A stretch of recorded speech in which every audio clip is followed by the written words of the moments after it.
What's the word? What's the word? We live.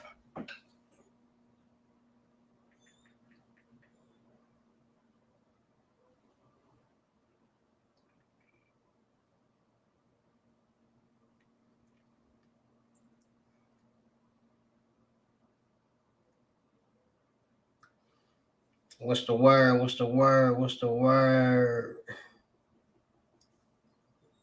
What's the word? Like, share, comment, subscribe. Let's get some people in here. We're gonna get to talking gems, free sauce.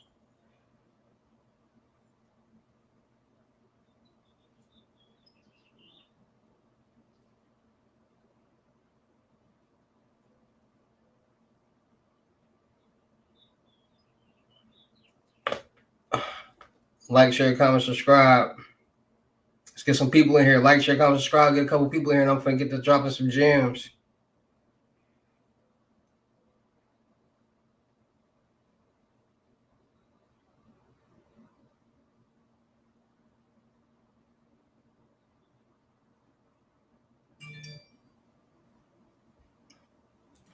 Brandon Hicks, what it do? North Carolina, Raleigh, North Carolina, what it do? All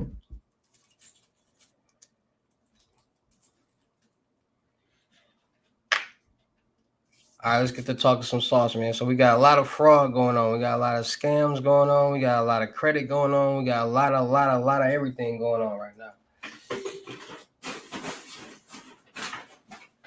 Oh, God.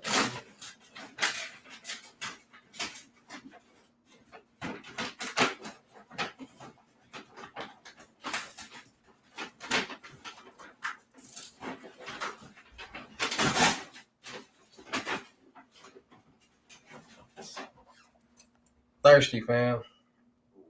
Hold on.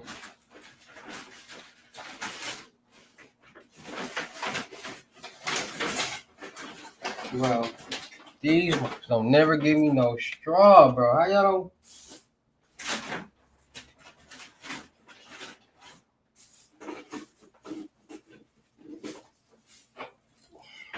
Like, fuck, you don't give a nigga a straw, bro. What it do, Big Ron 7-3? So it's a lot of fraud going on. It's a lot of scams going on. It's a lot of people getting rich off credit. A lot of people getting rich off the dark web. A lot of people getting rich off, you know what I'm saying? A lot of different things, a lot of different platforms, a lot of different stuff. So when it comes, let's get into the credit fraud, identity theft, and credit fraud and all that right now, because a lot of people don't understand how serious and how the magnitude, like people really getting rich off identity theft and CPNs. Because a lot of people don't understand, like a lot of people, when it comes to CPNs, like I said, this is all educational purposes only, not telling anybody to do anything, but CPNs, a lot of people create CPNs, and you got people who get people information and create CPNs around that, and you got people who use their own information and create CPNs around that. You got people who use fraudulent information to get loans, credit cards, and lines of credit that might not have the credit score or the information that they need, but they using it for good purposes. Like it's a lot of different situations and cases that people use different information or fake information or documents to get loans, credit cards, and lines of credit or do whatever. Now, with all this being said, everybody's main goal with doing any of these things is to get some money. That's the main goal with anything in life, to get some money. It could be a job, it could be a method, it could be whatever. Everybody trying to get some money. That's the main goal.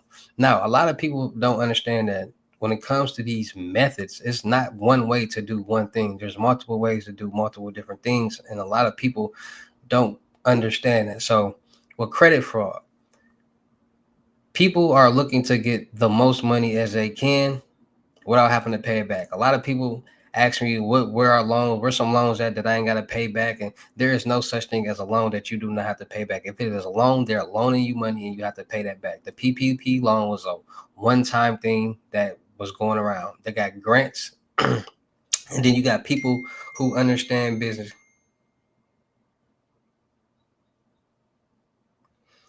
The understand business, to utilize bankruptcies and trust funds and business credit.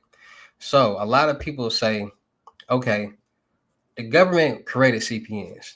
CPNs were created for people in the witness protection program that get new identities and things like that.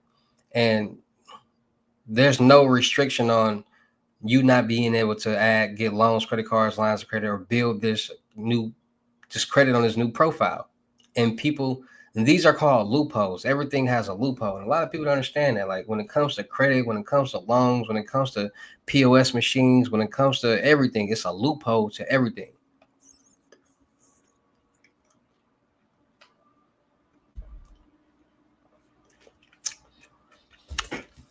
And once people figure out these loopholes, they exploit these loopholes. So the credit loopholes. If somebody was to get a loan, if somebody was to get a CPN, build the credit on it, try merge it, build the credit on it, get a business under it, and get loans under it, they figured out that it won't come back to them because this CPN is attached to this other person or somebody else. Now, this is the problem. You got a lot of people who are committing fraud, doing scams, and trying different things to get some money, and they're being sloppy with it. Like when it comes to profiles, people got to understand that's a high risk scam right there, using profiles, because when you get these fake IDs, when scammers get the fake IDs and stuff made, you still got a driver's license number on there, on that card. And that driver's license number is connected to a person. Driver's license numbers are almost more valuable than a social security number because a driver's license number has a picture connected to it, has your height, has your profile connected to this driver's license number. So when people get fake IDs with these driver's license numbers that's connected to somebody else, and it pops up in the system, you got a black male that's a roughly 5'10", 160 pounds, looks around 26 to 30 years old. But the person's information you're using is a white male, 6'3", 360 pounds, and he's 57 years old. It doesn't match. Now, you got some places and you got some cases where people actually get away with using these fake IDs and fraudulent information and getting cars, opening up bank accounts. So when they open up bank accounts, they might apply for credit cards, get approved for credit cards, things like that. Like people figure out so many different ways because they say, like, you got to think in the mind of a criminal or somebody that's trying to make a quick buck. They don't care if they can get the cash. As long as you can use the card or buy something with the card to sell it to get cash, that's all that matters to them. What up? What do, Emmanuel? Do you advise someone sitting at the what do you advise somebody sitting at an AB 716 credit score? I'm gonna get to you next.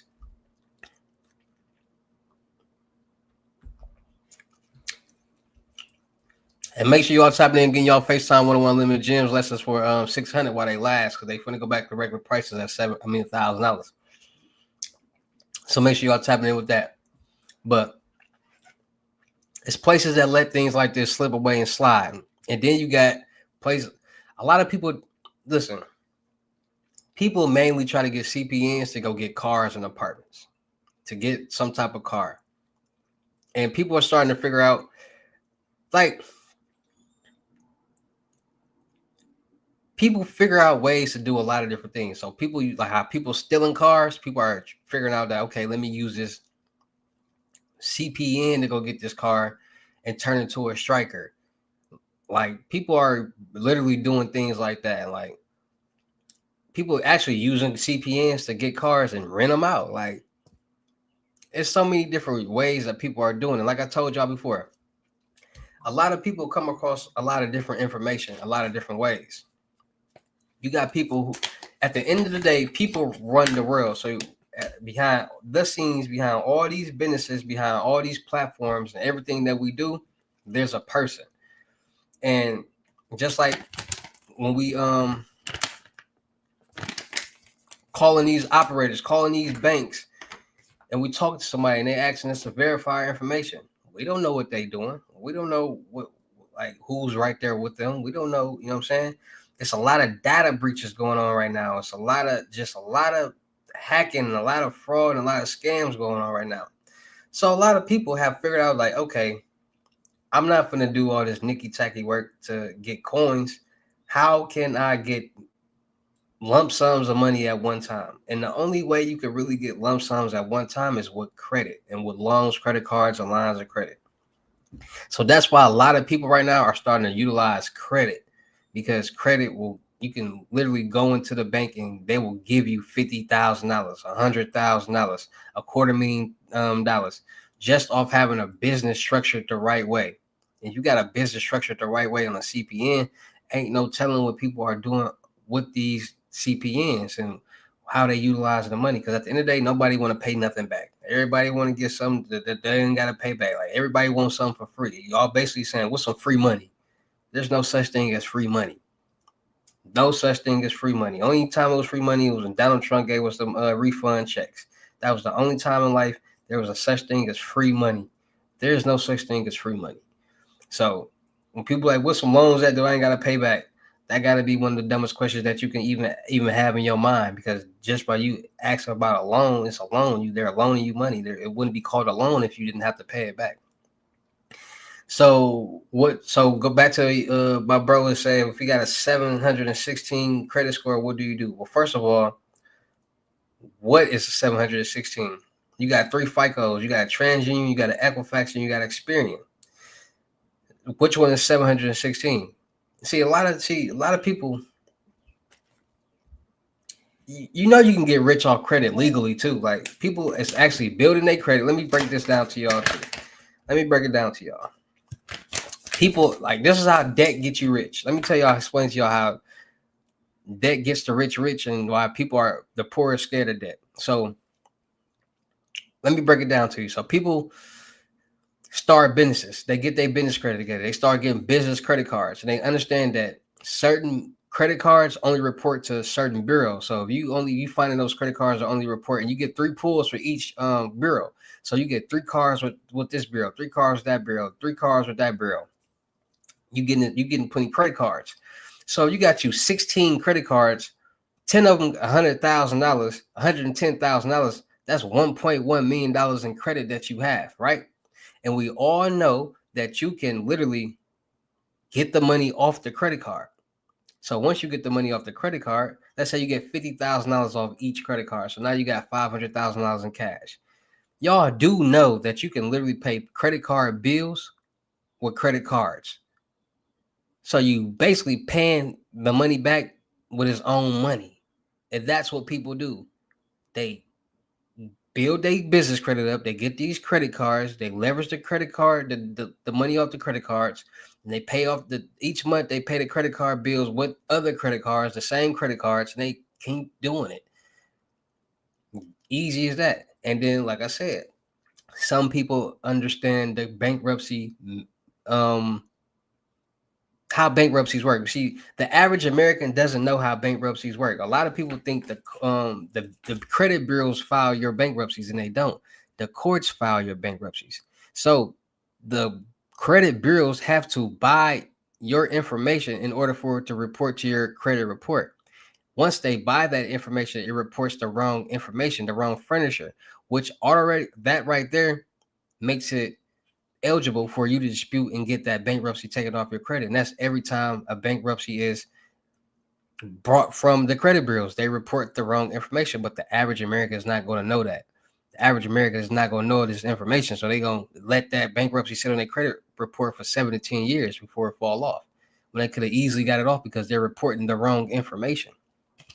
And this is what the rich knows. So what the rich does is they build their business credit.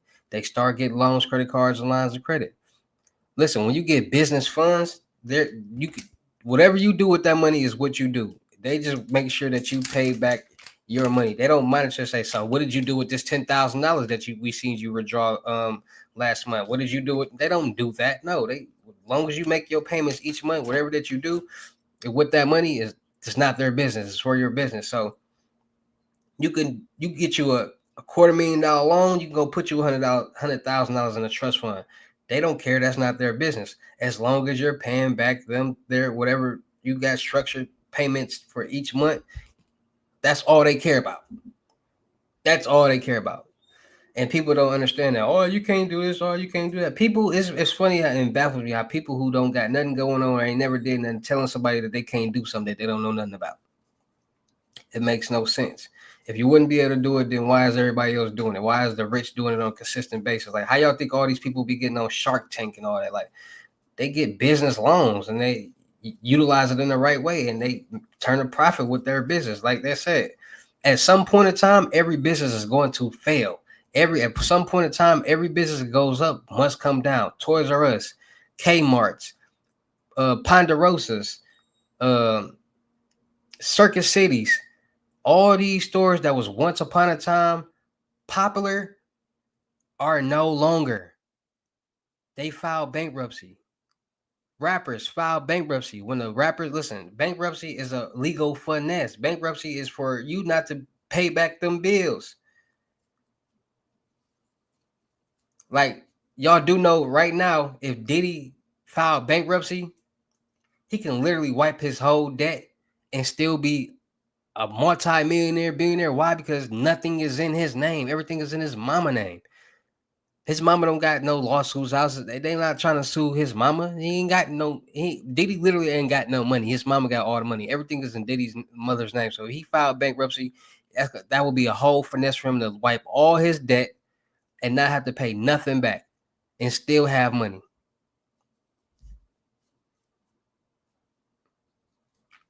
See, when people learn business and loopholes, that's how they become rich and successful. You're not gonna get rich and successful working a 9-to-5 job. You're gonna get rich and successful working for yourself and understanding that this world that we're in is a big pond. It's a lot of sharks in this pond. So is you gonna be a great white shark? Or what you gonna be? Is you gonna be the one eating or you gonna be the one getting eaten? That's how this world works.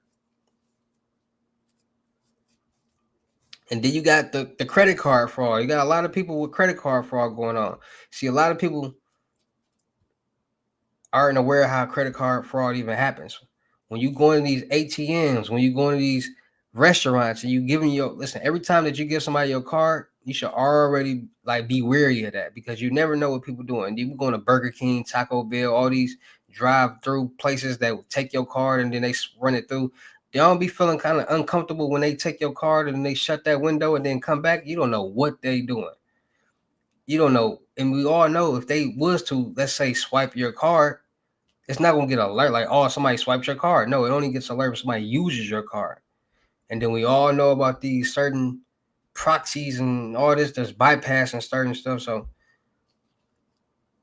y'all got to start checking these ATMs, start checking these POS machines. A lot of POS machines that got skimmers. A lot of people don't understand how people get these type of logs and these pins with the pin number. Like it be where you typing your number at the bottom, it could be a skimmer right there. So they literally getting your pin stroke and they getting your information. So now they got the pin number and they got the duplicate card number.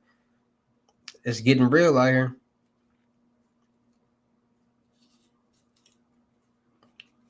Then you got the check fraud. You got people committing check fraud out here. Like a lot of people doing a lot of different things.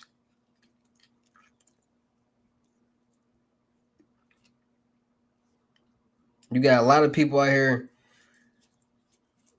getting information off the dark web or getting information from somewhere and utilizing auto-generated checks on the line. You got people who washing checks. You got people who doing all different type of stuff when it comes to checks.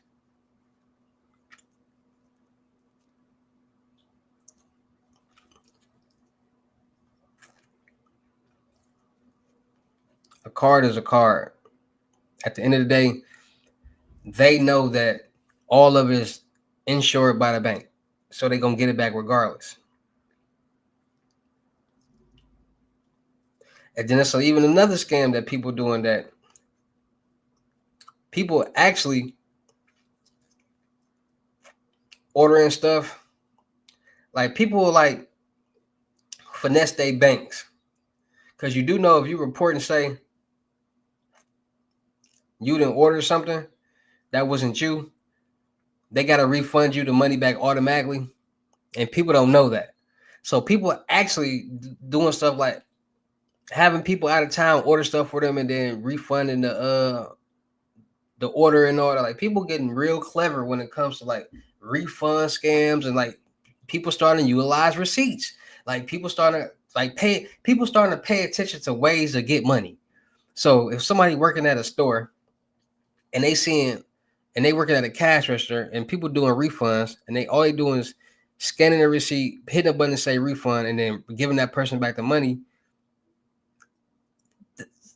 that person gonna start thinking of ways of how they can do that and get the money and not have to, you know what I'm saying, pay it back. And a lot of people are using receipts to like do refunds because you can reprint a receipt.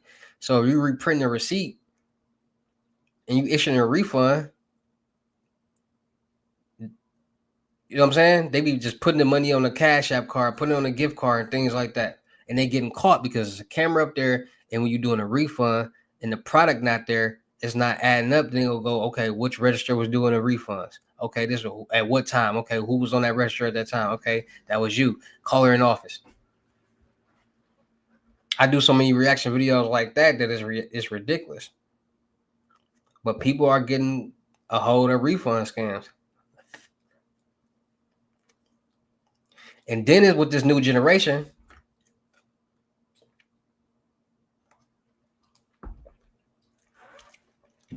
You got people buying fake products and creating receipts as if they went to the store and bought it and reselling it. Yeah, it's getting real out here.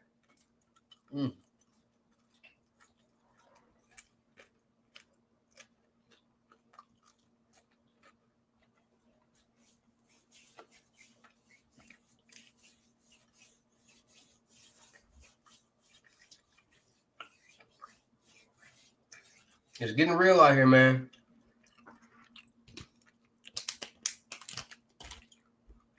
Make sure y'all type it in and getting these lessons too.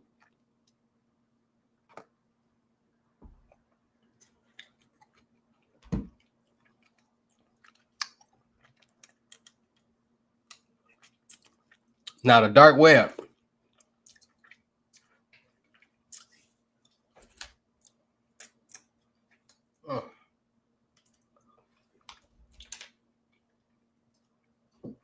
A lot of people getting rich on the dark web. A lot of people starting to figure out like it's a lot of people that want stuff, right? It's a lot of people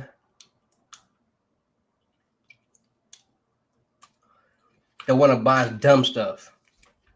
So what people are figuring out that, okay, let me sell this stuff or act like I'm selling it and have people buy it, and there's nothing they can do.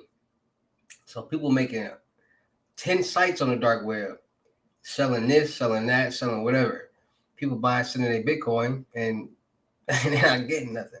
You got police officers making dark websites. You got people that's buying information, and those people are selling information on the dark web. Now look, people, let me show you, let me explain to y'all, like I've been trying to tell y'all, there's different ways to do the same thing.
Studio T, what it do? Kansas City, Missouri, what it do?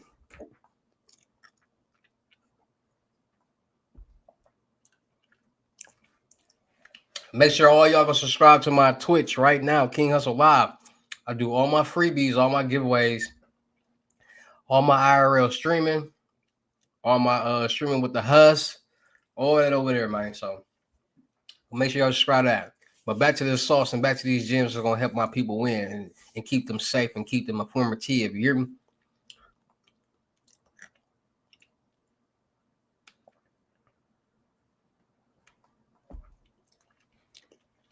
Make sure y'all engaging too. Ask me some questions. Y'all got any type of questions? Ask me.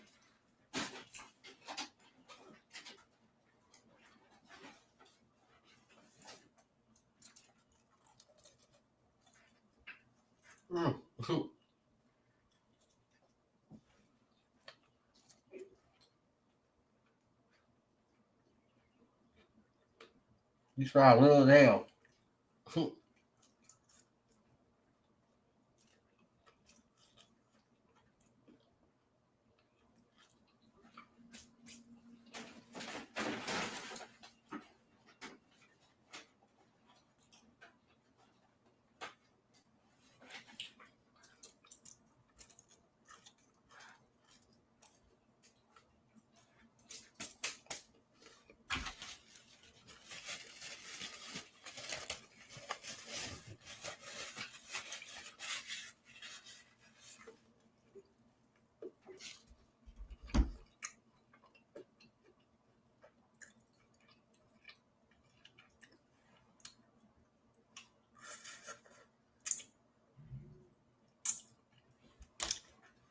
Fools are profiles. No, people still using profiles.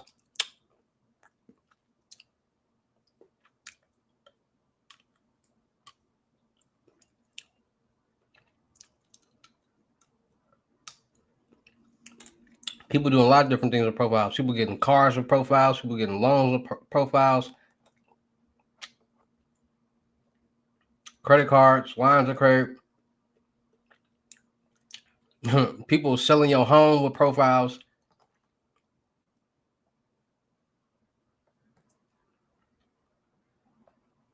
Yeah. Mortgage fraud.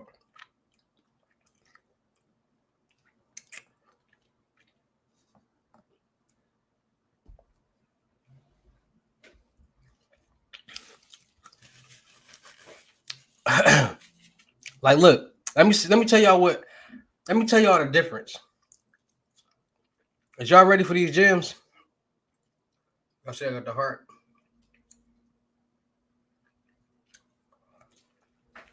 Let me show y'all what these high class scammers and fraudsters are doing, because y'all know it's levels to this. You got the lower level crackhead scams. You got the high level. What to do, Jeremy Warner? Hey, everybody here, should I do a 24-hour live? Let me know right now. Should I start doing more live streams, more 24-hour lives, more IRL, more gym dropping, more jewel dropping, more sauce dropping?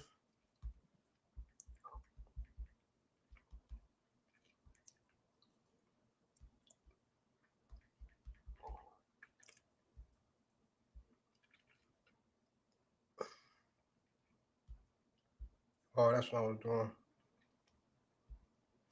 Hold on, y'all. Let me make sure y'all go subscribe to the Twitch, man. Because at one point I'm gonna stop going live on here and I'm gonna be going live on Twitch. I'm only gonna be posting clips on YouTube. So y'all gotta make sure. But hold on, let me change this thumbnail real quick and we gonna get back to the sauce. Just don't turn everybody into a boss. You hear me? Look, I literally be uploading YouTube videos, bro, on the King Hussle channel, but it take like a whole day to upload one video. So it really be throwing me off. So I'm for sure got more gems dropping, but hold on, let me change this thumbnail real quick.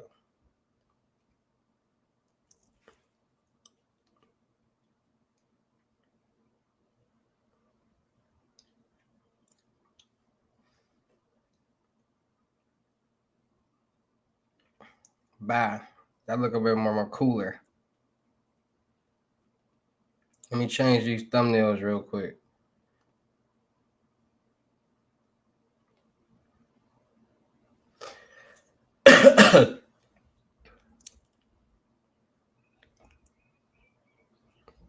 Hold on, y'all. Just changing these thumbnails real quick. Don't leave on me.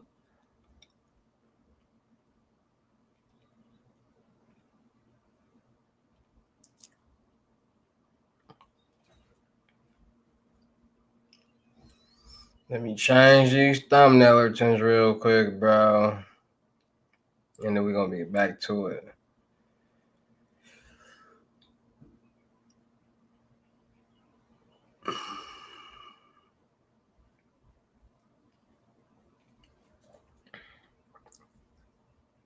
I'm going to use that thumbnail for something else.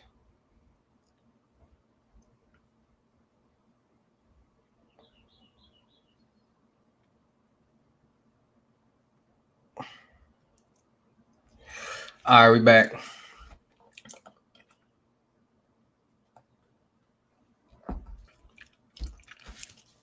Anything is possible, bro. Anything is possible. Anything is possible. It's just all about the knowledge that you got, the resources that you got. See, a lot of people don't understand, bro. Let me kick some gems to y'all. Everything ain't for everybody. I don't do everything. A lot of people don't do everything. People who are successful at whatever that they're doing and they make a lot of money just because they figured out what works best for them. Some people might not be good at checks. Some people might not be good at information on the dark web. Some people might be good at that. Some people might be good at getting this information. So at the end of the day, Punch made Dev is the king of. You a fool for even thinking that. But anyway, a lot of people figure out what's best for them. Like I said,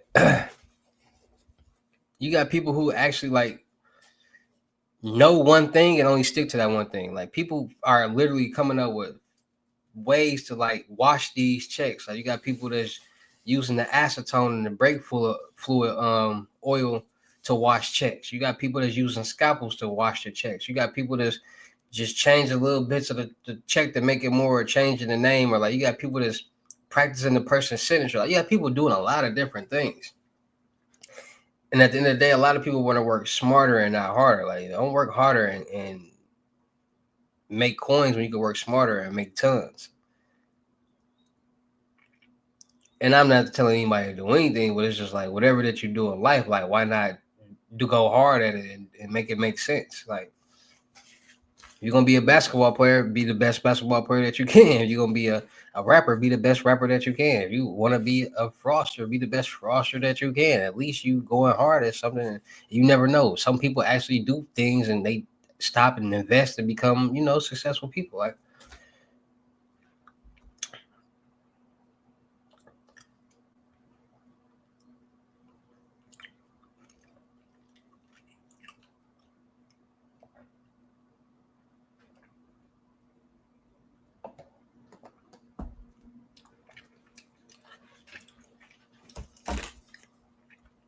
it's a lot of different things going on though.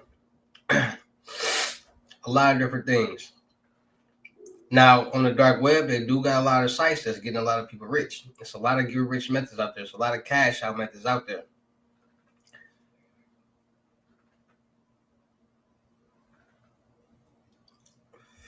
Y'all ever heard about rug pull?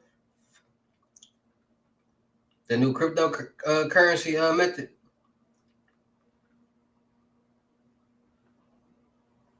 Who ain't heard about rug pulling?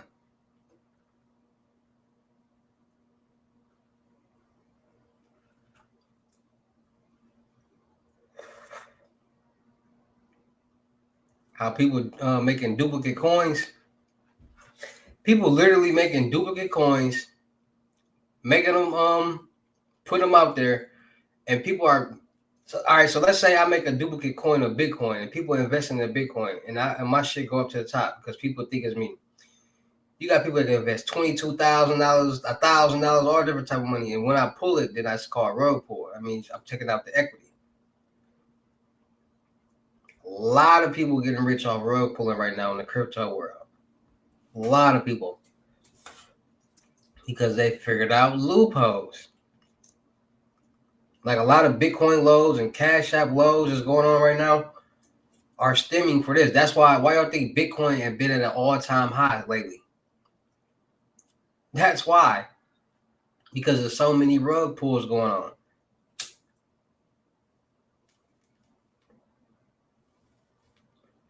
So many people investing into these coins that is raising the coin value up. Like Bitcoin going up, Dogecoin going up, Solana going up. All these different crypto coins is going up because of rug pulling. Like people is getting rich off rug pulling right now. Now, and rug pulling is illegal for sure, but people getting away with it.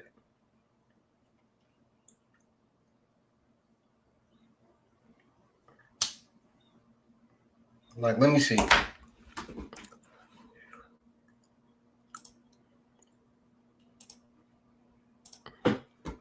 Let's see. Let's see.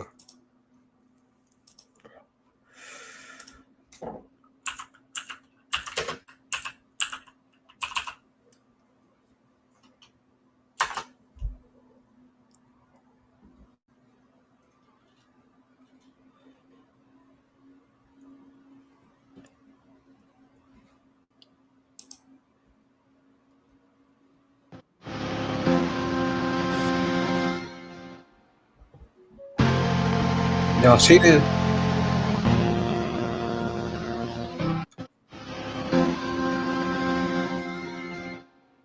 Y'all see that? Look. Wow. Y'all just see that? Like, come on now. Me and the devil. Look. This is how these load ups is going. Like, this is how people do it. Pulling a meme coin. He created Dogecoin and used a volume bot to trick people into thinking the coin was going to pump, causing it to go to $2 billion. He sold $3 million at the top, and the coin went down 99% comment rug. If you want me to make a video on how to create a rug pull manual, don't lock the liquidity so everyone know you can withdraw at any time. Do a pre-sale of 50% or more of tokens and other percent keep for yourself. Yay, it's not sus. When you have more than half of the tokens, don't worry. Want a full manual? Let me know. How to create a rug. This is day one of rug pulling a meme coin and gambling with the profits. I just made this coin called Fun, and some dumbasses actually bought this stupid coin. And as soon as they bought, I sold right away and made about $600. Now let's go put that money into my gambling account. Here we go, boys. All the profit on mine. EBK Young Jock, get. When a little girlie tried to do an alcohol test, she realized she was Muslim. And Look at this, y'all.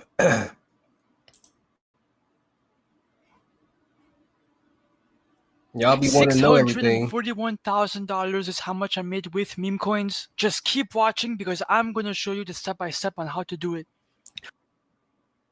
If I come to my photon and I We ain't gonna watch good, all 0.3 these are Solana sites, to 1 like, Solana, I like to put 0 times better to get the highest market cap because on lower time frame. See how it go up? Oh my god, okay, it's already pumping a lot. It's pumping. Okay, it's pumping a lot. Let's fucking go. Confirm. And boom, we just removed the complete... Oh, whoops. We just removed the liquidity, bro, out of the coin. Let's fucking go. That is exactly how you print money out of thin air by launching coins, bro. Subscribe. And by the way, if... Look. $400 is inside my wallet, so I profited around $300 off this one launch, bro. And if meme coins, just keep watching because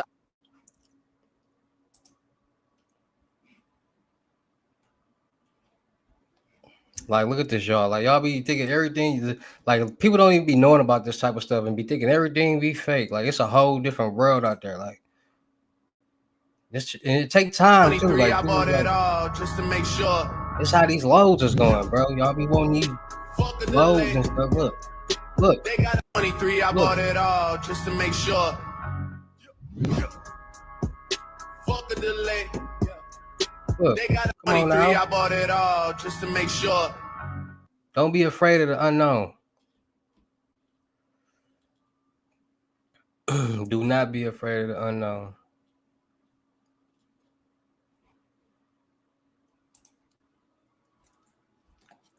If this wallet is not your wallet, stick around because we are going to fix your wallet right now.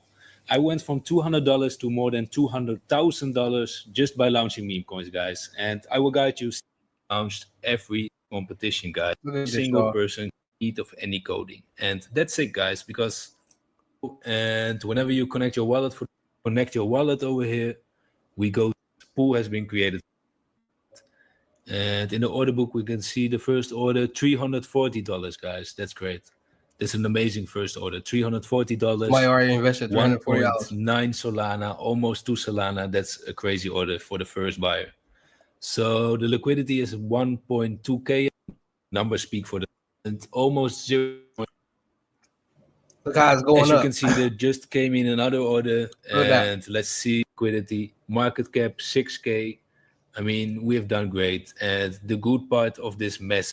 So you just go to Radium Portfolio. You click on Standard over here. And as you can see, you see a minus over here. And whenever you click on the minus, you can remove the liquidity. Just slide the slider all the way up to 100%. Click on remove liquidity. And there we go, guys. Look. Wallet will pop up. Click on confirm. And boom. Remove liquidity confirmed.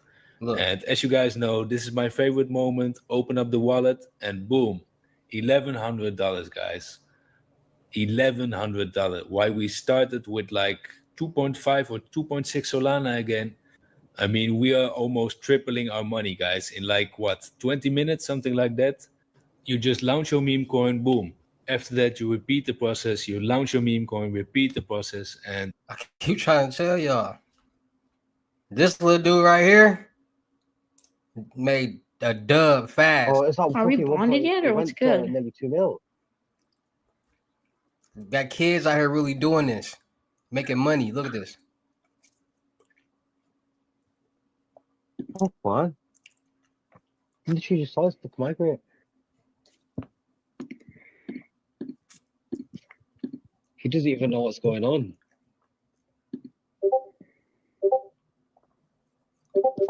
How can you hear it? Wait, what? Oh, thanks. Wait, what? He said, wait, Wait, what? I'm so confused. What? Oh, yo, it's nuked. Why is it nuked? No way. Look at it. Oh. Holy fuck! Holy fuck! You full clip. Holy fuck! Thanks for the 20 bandos. Oh, Yeah, he did. That fast. Yo, what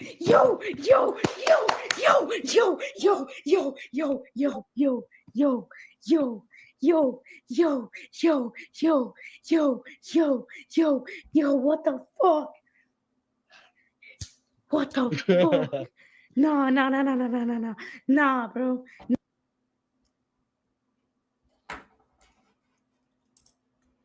So, make sure y'all tap into my reaction video too. Like, y'all think it's a game. Look.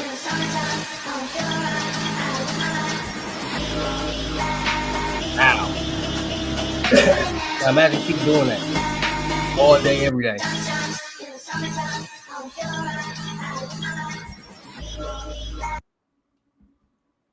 Look at that.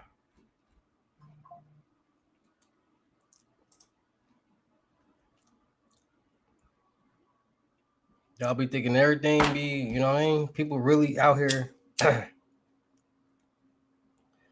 getting rich on crypto, like with these loads. Like that's what it is. Like,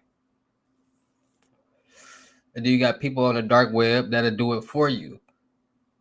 So people, you know, go in there and find places that do it for you, and then they'll load you up.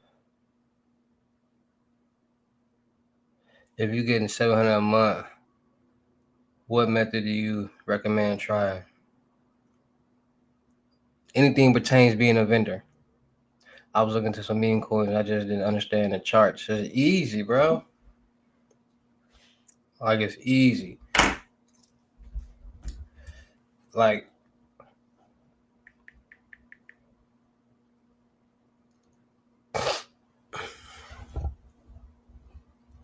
You know what I'm saying? This is what I did just within the last.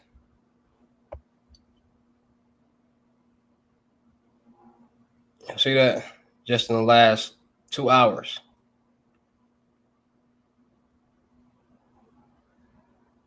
Last 2 hours. Or just all day, just all day crypto coin. People like, man, loopholes, baby, loopholes. Yes, sir. Yes, sir.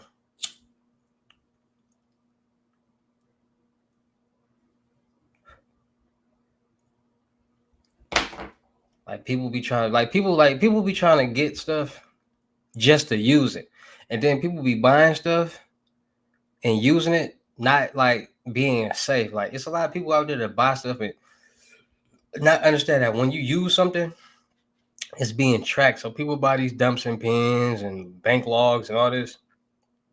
And when they log in and do this stuff, it literally tells you where this person, where this account was logged in at. Like you get alerts and all different type of stuff. So they basically just pinpoint who it is and like the IP address and all that. So people don't be understanding like, gotta know what you're doing.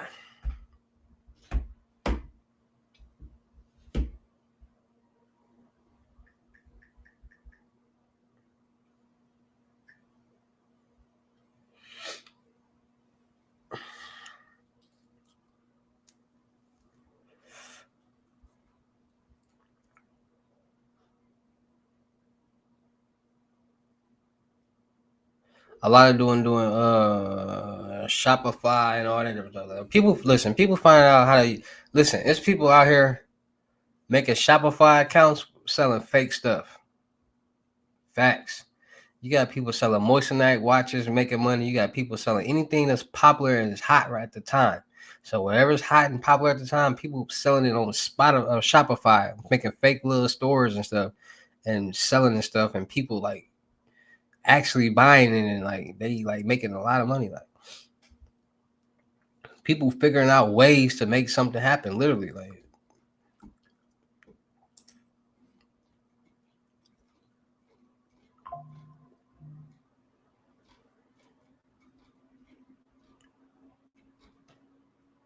look.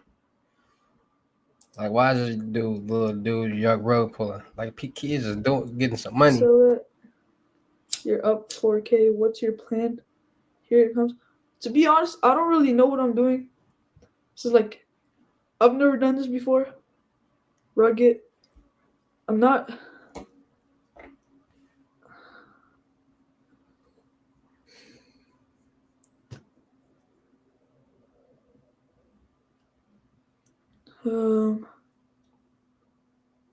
What are you talking about, bro? I'm not a rugger. Watch. I'm not gonna do nothing. They called him a rugger. I think he gonna rug pull that joint. He is.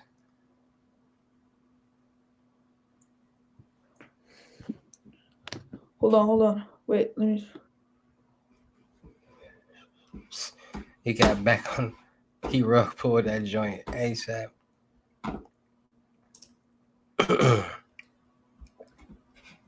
So you're up 4K. What's your plan? Here it comes. To be honest, I don't really know what I'm doing. This is like, I've never done this before. Rugged. I'm not.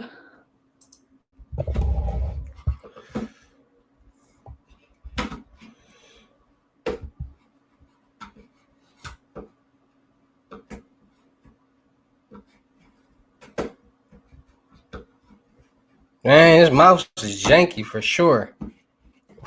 I can't even get back to click the thing. It's not steady. Like, dang. Like, share, comment, subscribe. Like, share, comment, subscribe.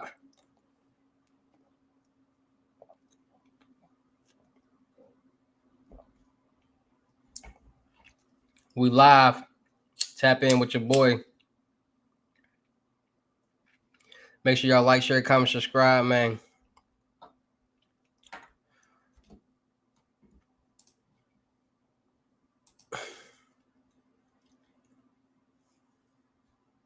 You may have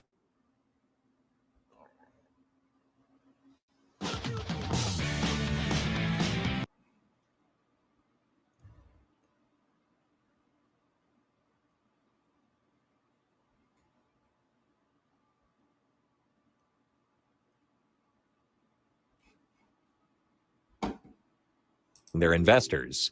But how do rug pulls in crypto work? And how do you protect yourself from them? In a nutshell, rug pulls are a type of exit scam that involves scammers luring in the public to buy into a token or a project, then pulling the rug out from under the investors and disappearing with their funds. Rug pulls can take many forms. Liquidity pools are a classic rug pull scenario, which relies on decentralized exchanges to execute. A malicious developer first creates a new token.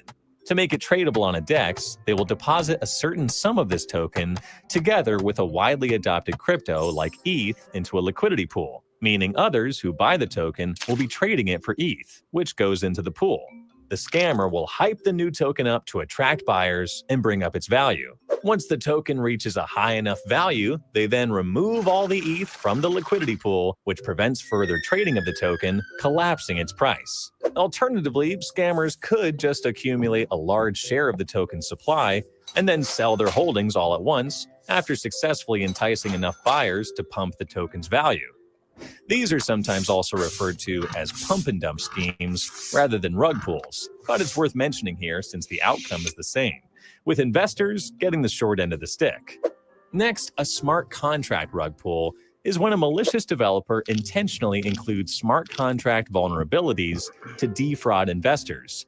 It could be a backdoor or a switch that allows them to make a token impossible for users to sell, mint unlimited tokens for themselves, or charge ridiculous amounts of trading fees. A notable example of this is the Netflix series-inspired Squid Game token, which was programmed to prevent selling. It successfully lured in investors and had its price skyrocket from a couple of cents to over $3,000 at its peak before developers pulled the rug. Its price fell to zero in an instant, taking away over $3 million from its victims. Scammers can also create and market a fraudulent platform that pulls in deposits from investors. Then they disappear with the assets and leave depositors with worthless tokens. A past example of a fake project is the infamous BitConnect in 2017, which promised investors a high-yield lending program that gave its investors 1% return every day in the form of BCC tokens. However, BitConnect turned out to be a Ponzi scheme, which relied on new investors to pay earlier investors. The project's token value crashed by 92% when BitConnect abruptly shut down in 2018, leaving investors with significant losses. There are also less obvious and dramatic soft rug pulls where founders quietly abandon a project, leaving their communities in anticipation of developments that never come. To identify and avoid rug pulls, it goes without saying that you should always investigate the project's team and learn about its goals. Be wary of anonymous teams and lack of transparency. Besides that, review if a project has security audit reports. Although a crypto project without a third-party audit isn't automatically a scam, it doesn't hurt to be extra cautious and do more research about the project before investing. Another aspect is checking if a token's liquidity is locked, which prevents project owners from withdrawing it.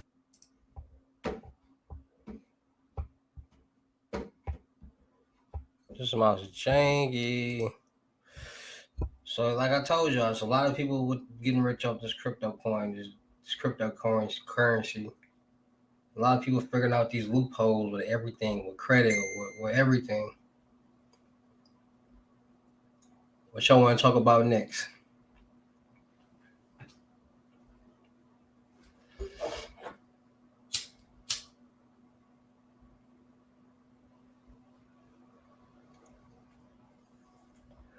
Like, share, comment, subscribe. Like, share, comment, subscribe. What y'all want to talk about next? Let's get some more viewers in here. Let's get some more viewers. Engage.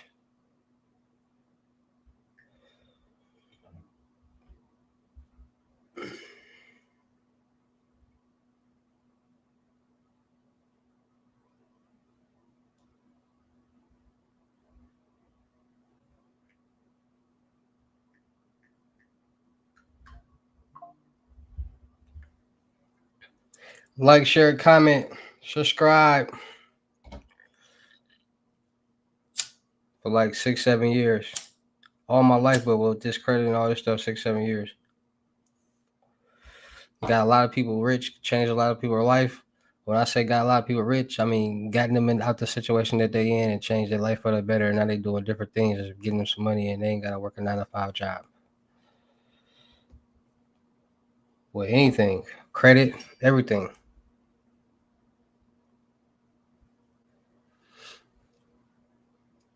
Help people get credit, get loans, credit cards, lines of credit, help them get their debt together, their payment history, all that. What's the fastest way to make 10K a month? Listen, if anybody want to just start making, you can make 10K like this. The fastest way is to do some, just because you don't need no license, you don't need nothing. All you need is 2 pieces of paper. Go flip a house. And people like, oh, you need to go buy a house and then put it on. No, you gotta do it. All you do is middleman in the house. So all you're doing is find it. It's literally a website that gives you everything in one. Like it gives you the house, the people who selling houses, and it gives you an investors. And all you're doing is linking motivated sellers up with investors. It's called wholesaling in real estate. It's a website called Deal Machine for Real Estate. I got my own promo code that you can actually use. It's called DM Hussle, DMHUSSLE, which will allow you to get a free 7-day trial. And in that 7 days, you can literally make you $5,000 to $20,000, $10,000, however. It's just all about the property that you find and the investor that you find. So if you find your property on there, and you talk to a person, you get the contract and get the house in the contract for $150,000. And you find your investor that's willing to pay $160,000 for that house. You find your title company that's willing to work out a wholesale deal. You make you $10,000. Easy that. So the day of closing, you get your check for $10,000. The seller get their check for $150,000, and the buyer will get the keys and the deed to the home. Easy as that. You can do this all day, every day. You can get bigger. You can get bigger deals and everything.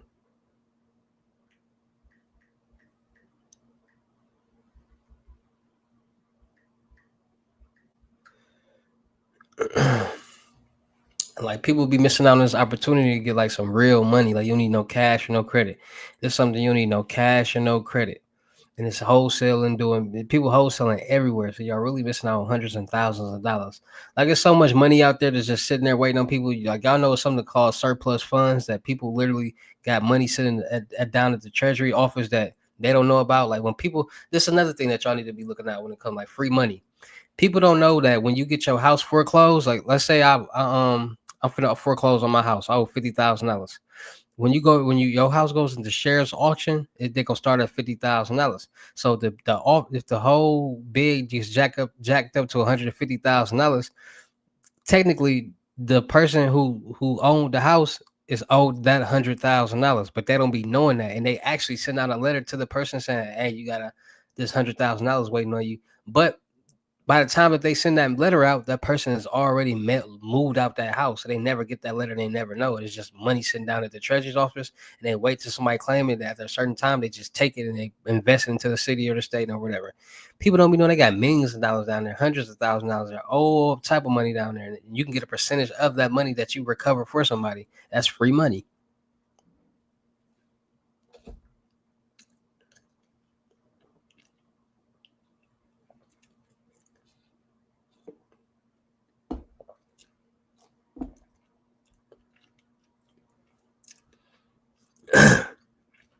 What do you mean by giving a real info out? If you want to get an auto primary trade line, like why? See, this is the thing. Do y'all actually be even knowing what y'all be doing and be talking about?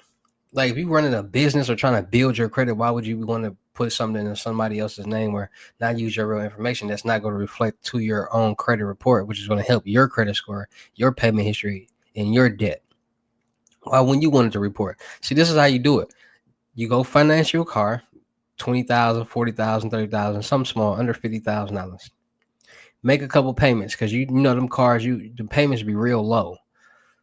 So you make a couple payments, then you go refinance that car. When you refinance that car, that bank is going to pay off that car. So it's going to report to your credit report as a paid off auto primary trade line. And you're going to have, depending on that bank, 3 months, 4 months, 6 months to start making payments on your new auto trade line or the auto loan that you got.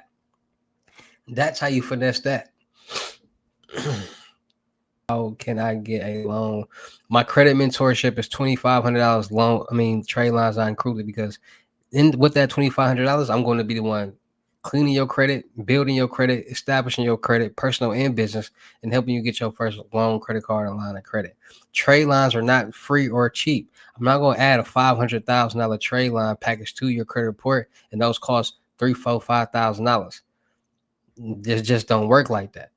I gotta mail in letters. I gotta wait for results. I gotta remail in letters. I gotta open up accounts, start making payments or build payment. I gotta do all that. So y'all gotta understand when it comes to rebuilding credit the right way, it's not cheap and it's not gonna be overnight.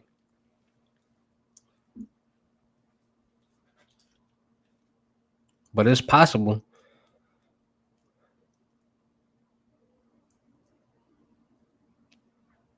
And then y'all gotta understand too, another thing, when these people be doing like these little secret little hacks and stuff and getting people like instant 700 credit scores, and it still don't give you the debt that you need to get a loan, credit card, or line of credit. You still need that debt. Yes, we can refinance at any time.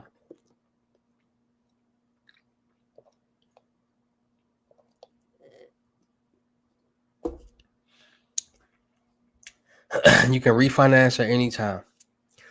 Like I said, people are starting to catch on that the biggest scam is credit. If you ever want to get rich, you gonna utilize credit, because credit will allow you to literally walk in the bank and they will give you money. You ain't gotta do this method, do that method. No, you just walk in the bank and all you need is certain documentation depending on what type of loan you're trying to get. Because if you know anything, you can get a no doc loan, $250,000. Go to another bank, get the same loan, $250,000. Get the same loan, $250,000. Because if you know what banks pull from what credit bureaus and they only doing one pull from each, it's not going to pop up that you got another loan. Now you got 3 loans and credit cards and stuff like that under CPNs and all that. And like, that's what people are doing. And they doing it all over again. Like they get 3 CPNs and build all the credit up and get businesses under, build the business credit and go get, because it don't take that much. Like people be thinking like it costs a lot to build a business credit score and all that. No.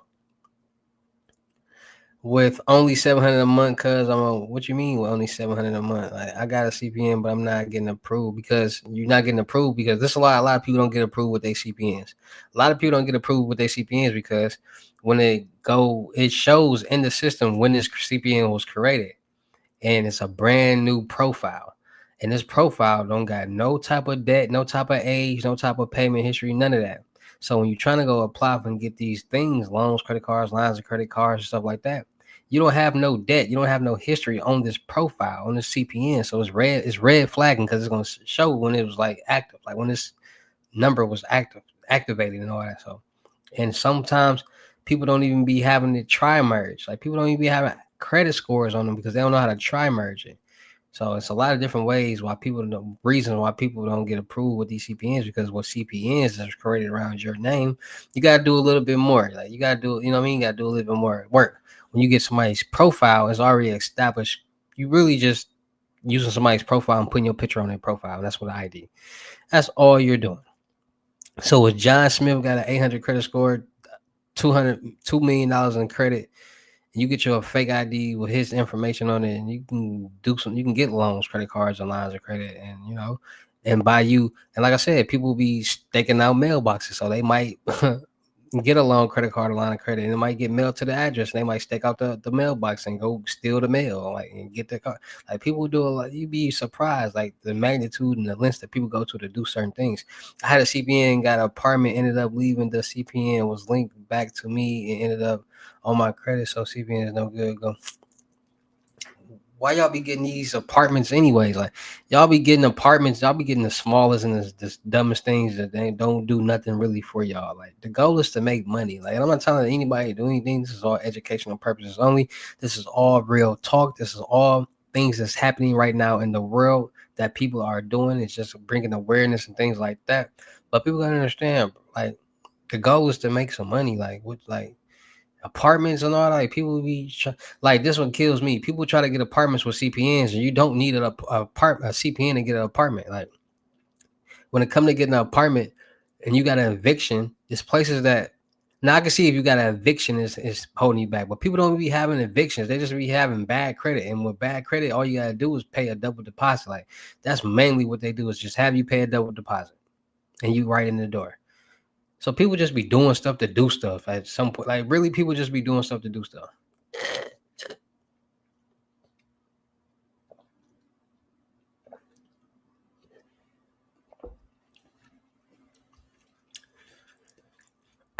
Mentorship is $2,500 and up.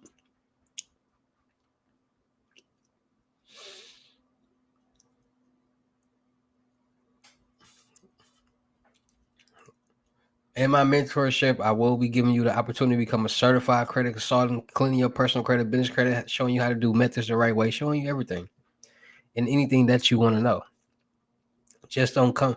I hate when people come to me and be like, hey, bro, I'm just trying to learn how to make some money. Whatever you want to teach me. Like, no, it don't work like that. Because I did that and people like, bro, I don't want to learn that. I want to do what they do and I want to do this. Like, bro, what? Like, and everything that I teach is for you to work smarter and not harder. Like, we're not going to be doing all that. Like, we're not going to be putting yourself on camera, trying to hit ATMs and all that. Nah, you ain't going to do all that. 3 months. 90 days.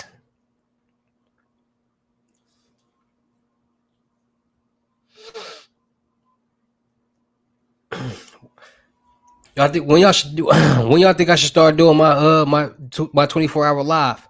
I'm gonna be live for 24 hours. Y'all get to ask me questions. Y'all get to see me behind the scenes, see me work, see me give lessons, all that type of stuff like that. So like, because people be thinking like I don't be really, you know what I'm saying? So like, I can really give a lesson right now while I'm on this live. But then that's like free information. So at some point in time on a live, I will be muting it and unmuting it, like simultaneously, like muting it and unmuting it and all that. Because y'all can't just get free information like that. But I want y'all to really see how hard, you know what I'm saying? Because people be like, bro.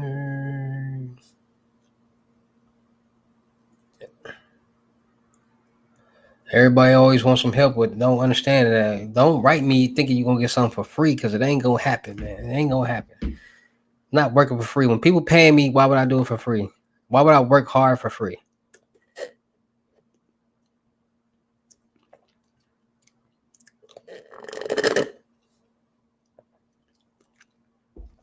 There's literally more people in the world that want a handout than more people that's willing to invest in themselves.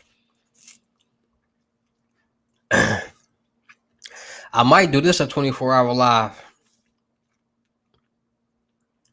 That's what I might do, low key, just dropping gems all night. But just the thing though, for everybody that's in here, y'all gotta ask questions. Y'all gotta ask questions. Y'all gotta talk to me. Like I'm not gonna be like talking to myself and just be thinking of stuff to talk about.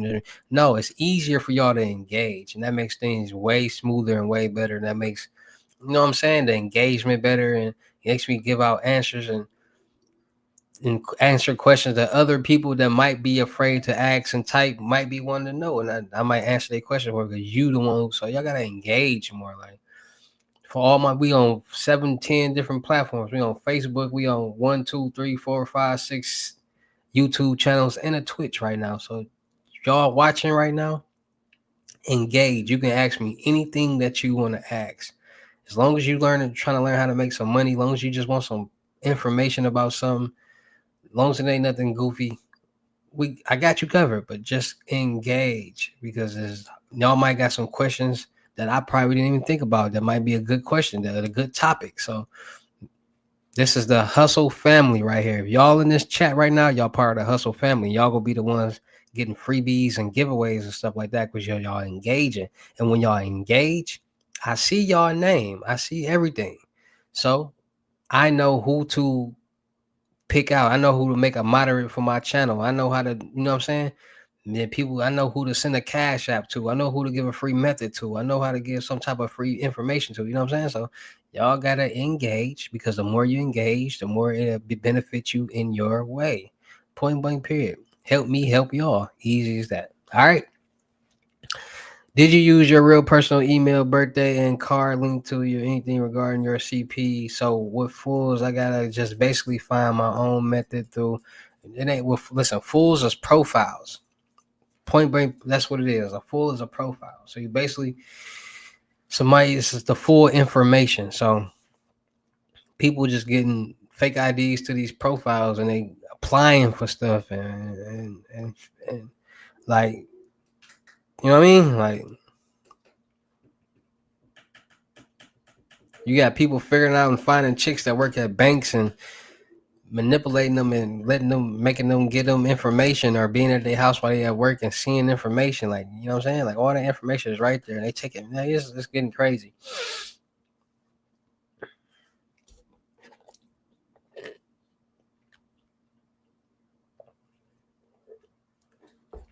Y'all be trying to play varsity and never play basketball a day in y'all life.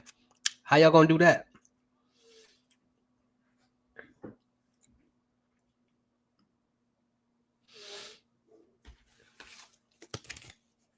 My like that like bro from Detroit that just got bust down with the slips. Jay Schwan, what's his name? Jay Schwan. He had 2 chicks working at the mail office. He was getting tips on like, you know what I'm saying? They was like literally picking out all the tax refund checks and stuff. And he was selling the checks, you know what I'm saying? Like for the dollar amount, like that.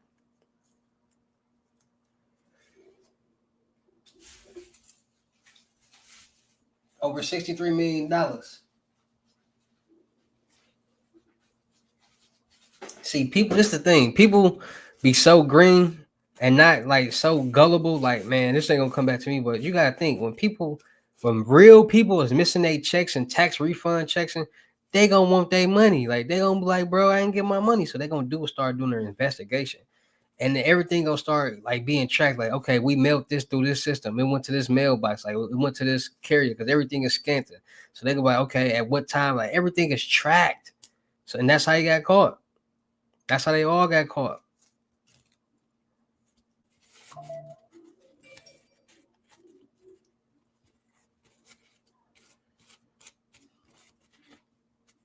Hey, everybody in here.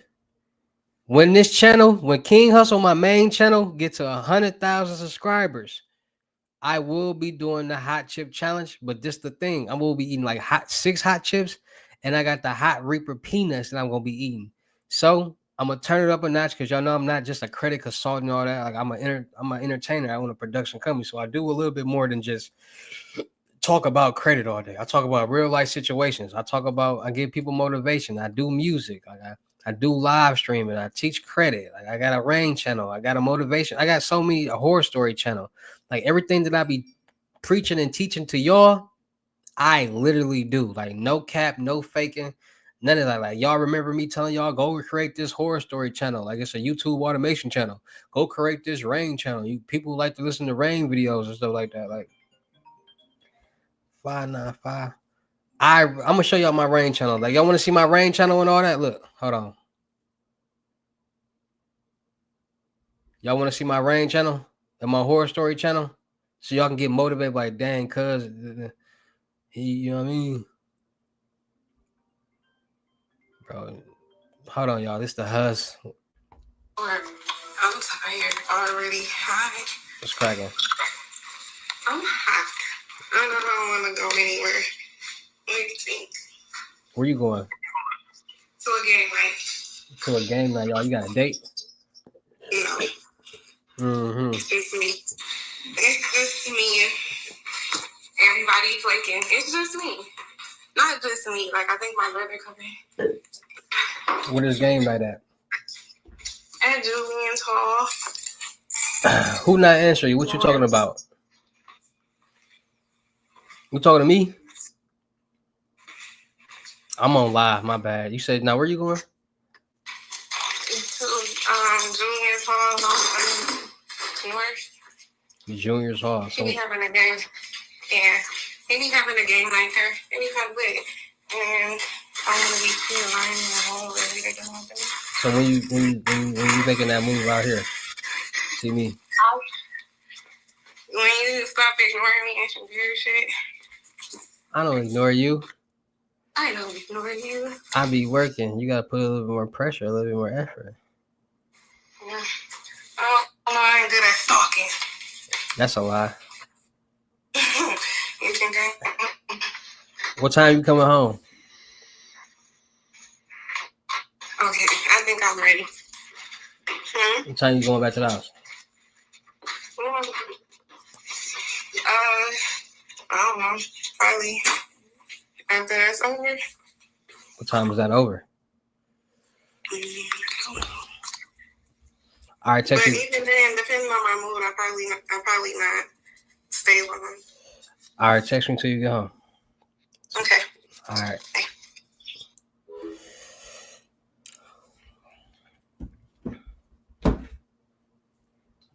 Just want to show me your section.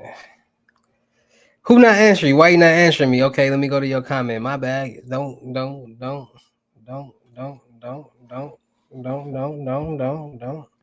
I have 4 credit cards in collection. How can I get them off? I started making a payment plan with the creditors. Is that okay? That's great. What you don't want to do is listen. Credit when you get your credit cards off. Listen. Let me give y'all some point of advice. When it comes to anything with payment history, you do not want to quote unquote dispute delete it off your credit report. If anything, you want to get caught back up on payments, and you want to mail the creditor and ask them to reverse the payment that was ever late, because you don't want to take away payment history that you need on your credit report in order to start getting major loans, credit cards, and lines of credit, because then you got to start all over again. You don't want to do that. That's why when people's trying to dispute all those accounts off their credit 2 years ago, having people taking pictures on Instagram like they mailing in 100 letters, like that was the silliest thing ever, because you messing up them people credit. Them people, listen, when you delete an account off, it's gone forever. You can't be like, oh, I need that debt. Let me get that back. I need that payment shit. Let me get that back. It's gone. So now you got to go back out and find another primary trade line. And we all know nobody wants to get primary trade lines because that's quote unquote debt that y'all don't want. And we already know it's not a lot of primary trade lines out there. It's really like 5. Auto loans, mortgage loans, revolving credits, installment loans, and lines of credit. Those are the 5 primary trade lines that's out there. So people would be getting all these disputes and just disputing everything on their credit, not knowing that this is going to take away their age, their payment history, and their debt. And now all that just went down. Now that 10-year credit report now is a 6-year credit report. But they on charge off. How much you charge to do something like that, bro? Start making, if you got it on the payment plan, start making them payments, because it's gonna help you. It's gonna help your credit profile, payment history.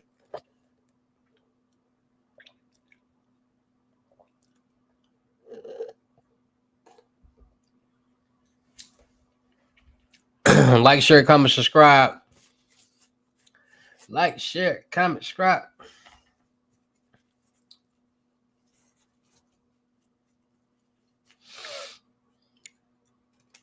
For $1,000, I get a bankruptcy off your credit. Yes, it's a way to get a bankruptcy off your credit report.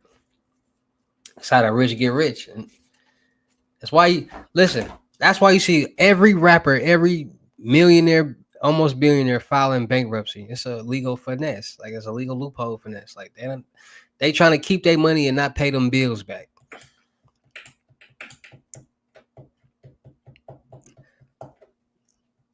So they file bankruptcy, and you know what I mean? Like, share, comment, subscribe. Like, share, comment, subscribe. What we talking about next? We got dark web, we got bank fraud, we got credit fraud, we got CPNs, we got check fraud, we got whatever that you want to talk about. Refund fraud.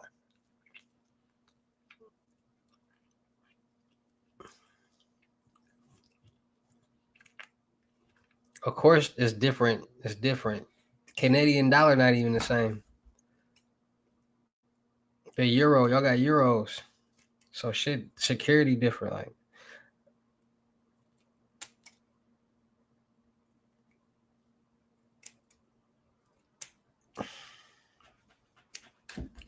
Like, share, comment, subscribe. Like, share, comment, subscribe. What we talking about next? What we talking about now? What we talking about then? Let's get it off the ground.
Hello.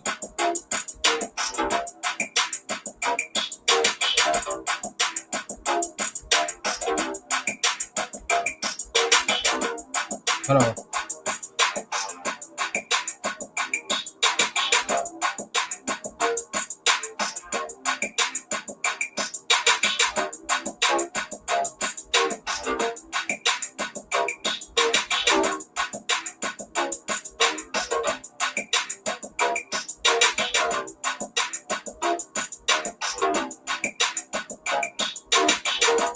All right.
Got it.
All right, back to y'all. My fault. I had to making the beat at the same time. 50K loan. What about a 50K loan?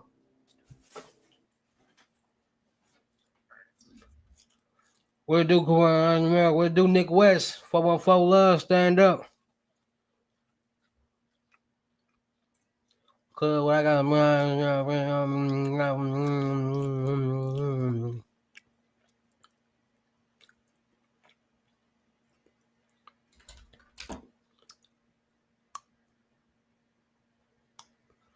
It says,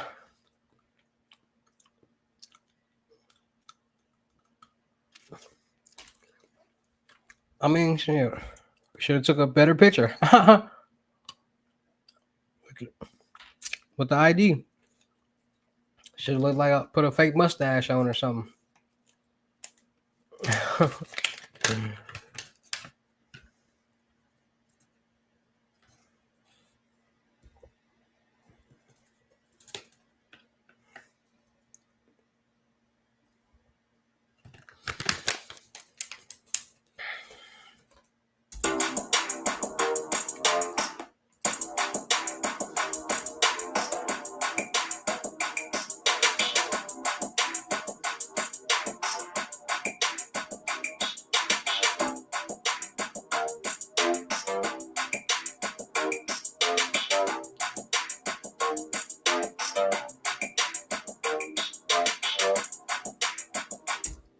I have my own business and I'm trying to start off.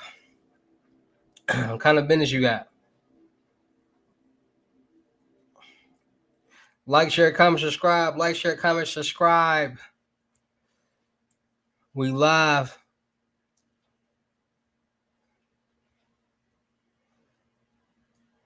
I need hundreds of. I got over almost 100,000 subscribers on one page. I for sure need more viewers in this joint. I know that live notification bell went out to over 100,000 people, and only 7 people in here.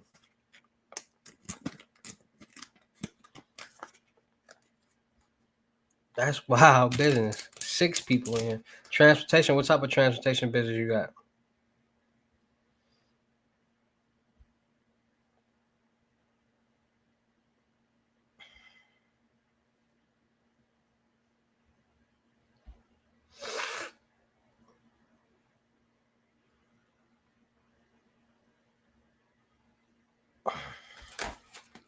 Like, share, comment, subscribe.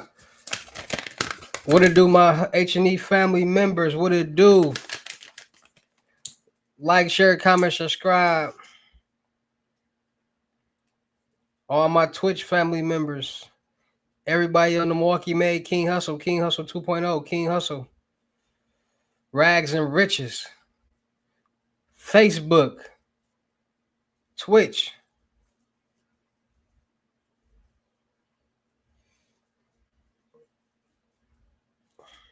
Everybody that's tapped in, I see y'all. Y'all gonna be the ones that be getting freebies and giveaways and all that. People, you know what I'm saying? But it's all good. We're gonna get back in the algorithm. We're gonna build this platform back up, all these platforms up.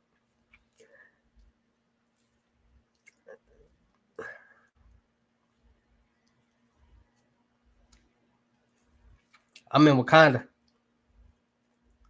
I ain't in Houston.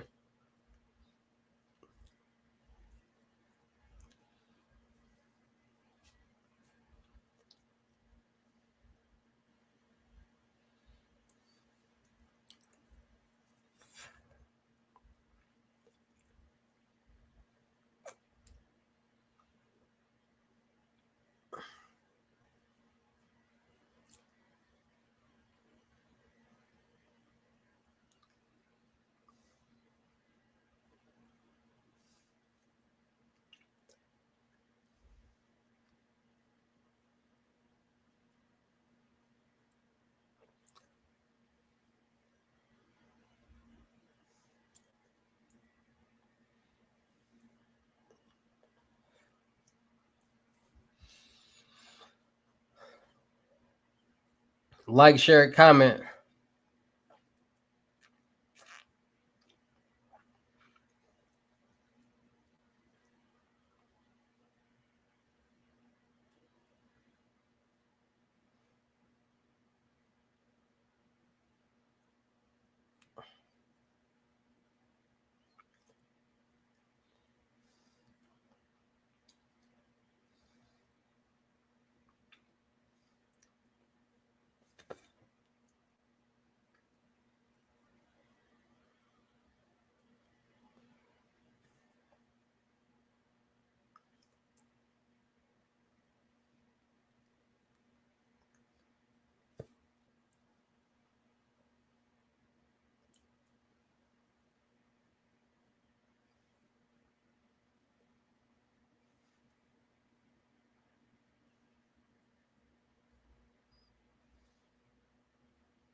You missed probably about an hour and a half of all gems and sauce on what y'all. If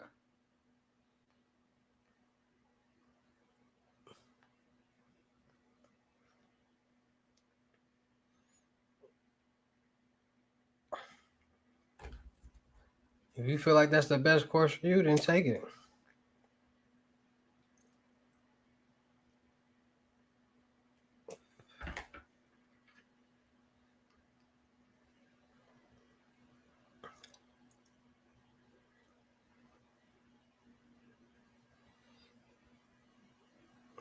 Make sure y'all go subscribe to my Twitch right now.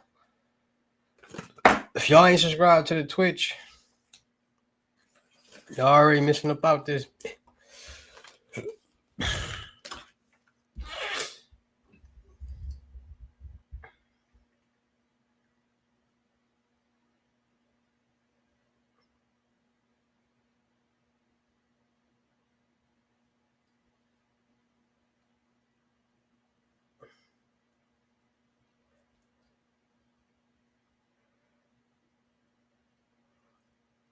Megan Thee Stallion week on what?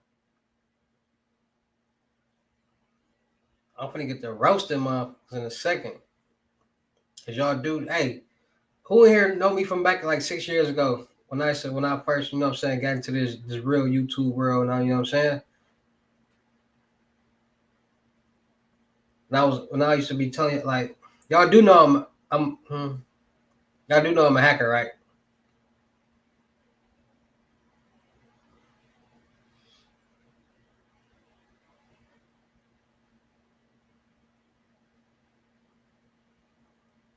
Ethical hacker though. No black hat no more. No more black hat.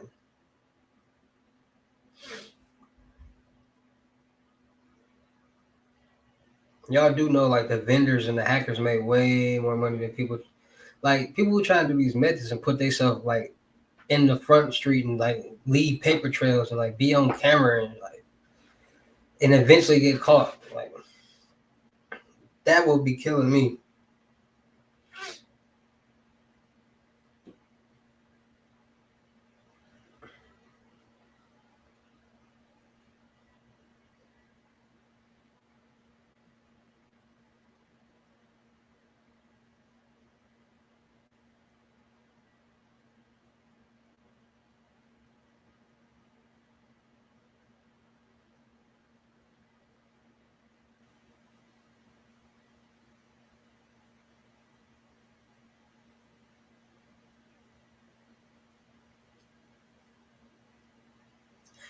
I'm trying to own a lot of businesses. What you trying to pay for? What you trying to get?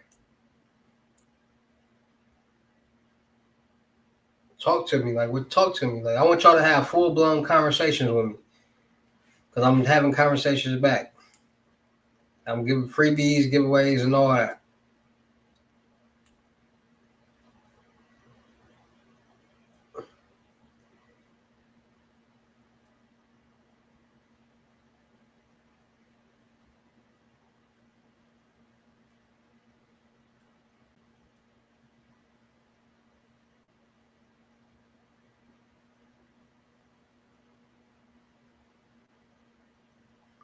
Like, share, comment, subscribe. Like, share, comment, subscribe.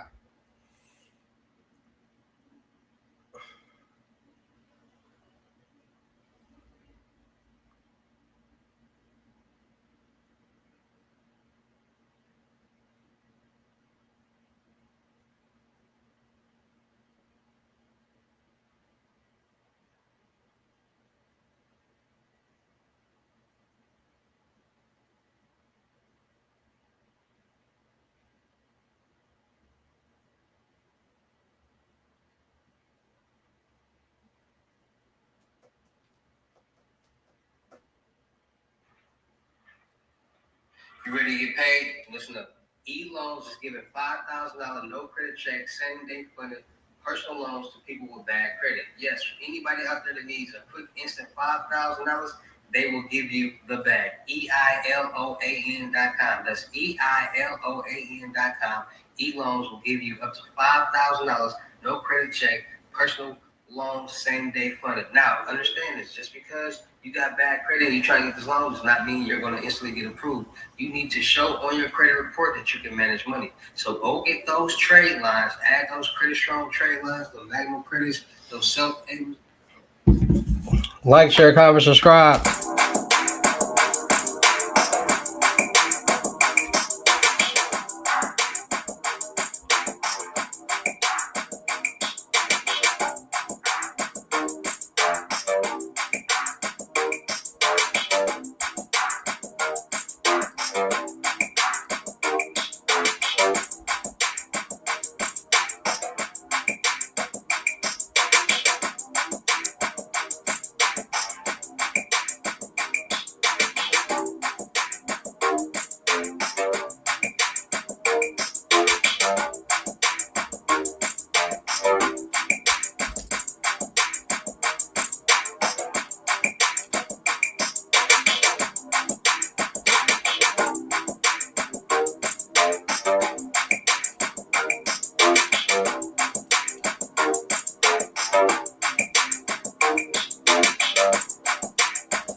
Like, share, comment, subscribe. Like, share, comment, subscribe.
Oh, broke ass nigga hating on my beats, buddy, in my live. Little broke ass nigga, we gonna get you a job. You ain't out here swiping, little nigga. You ain't out here cars prepping, little nigga. I can show you how to get 100,000 in a week. I can show you how to make 100,000, but you geek. I can show you how to make 100,000 times 10. That's a million, little friend. You a get it in. I can show you how to whip it with my left and my right wrist. Show you how to get it in, bro. You ain't like this. I can show you how to get some cars.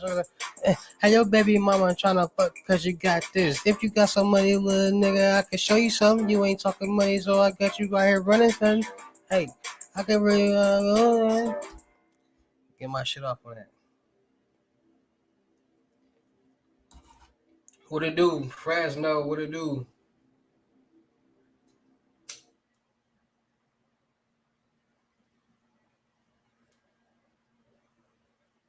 They'll be the type of niggas like, man, that shit weak. And then everybody like, that shit cold. They like, hell yeah, that shit cold.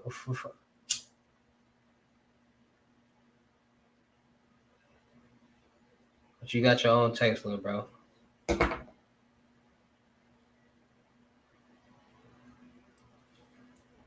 What it do? What it do?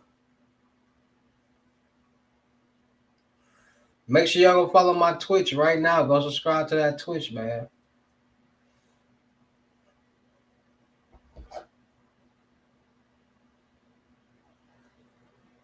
Go subscribe to my Twitch, man. We live on Twitch and YouTube right now. We dual stream. I dual stream, so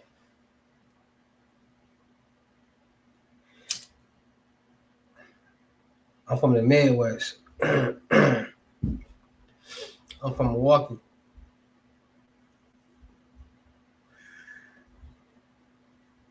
Little broke ass nigga. You ain't really on my line. I can show you how to make a zip turn into 30 times. Extra 6, that's a whole brick.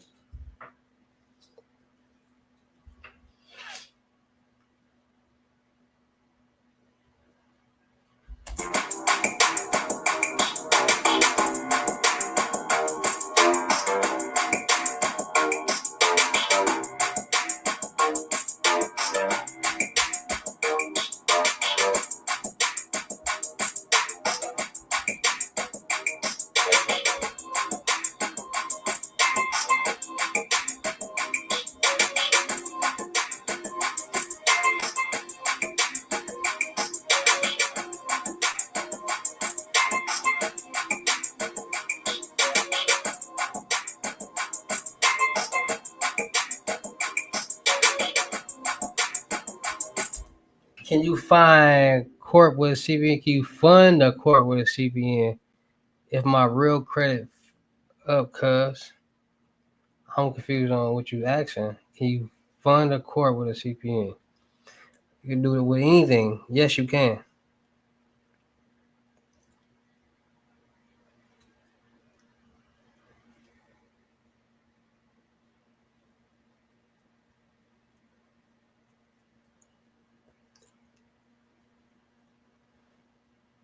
Hey, should I stay on this live for 24 hours?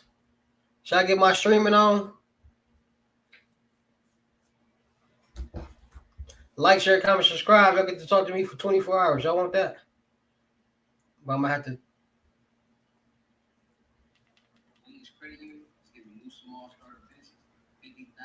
I'm gonna have to go IRL mode, just desktop mode. When I go in real life mode, y'all get to see me like move around, sleep, and all that stuff. So I might do 24 hour and do the.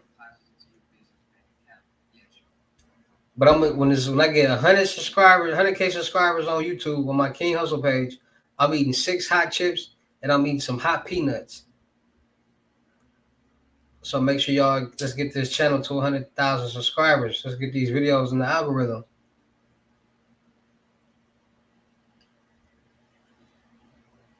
I'm gonna do what they ain't doing. I'm gonna be the first person to eat 6 hot chips.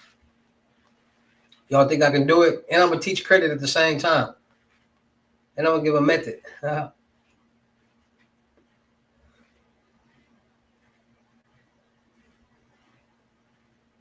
I got the chips already.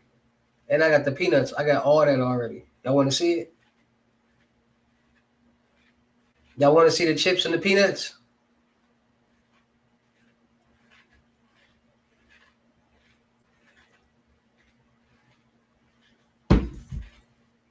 Come on, we're going to learn credit. We're going to have fun. We're going to do it all over here. King Hussle, you know what I'm saying? I'm here to help y'all elevate life and have fun with y'all, man.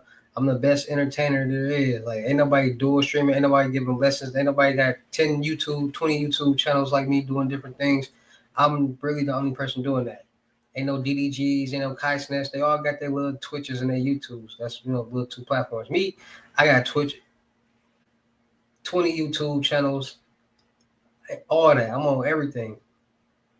So y'all will see this face a lot. Music channel, all that. Y'all want to see the chips though?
Hey, I can swap a card every day, make 100. He's a leak, nigga.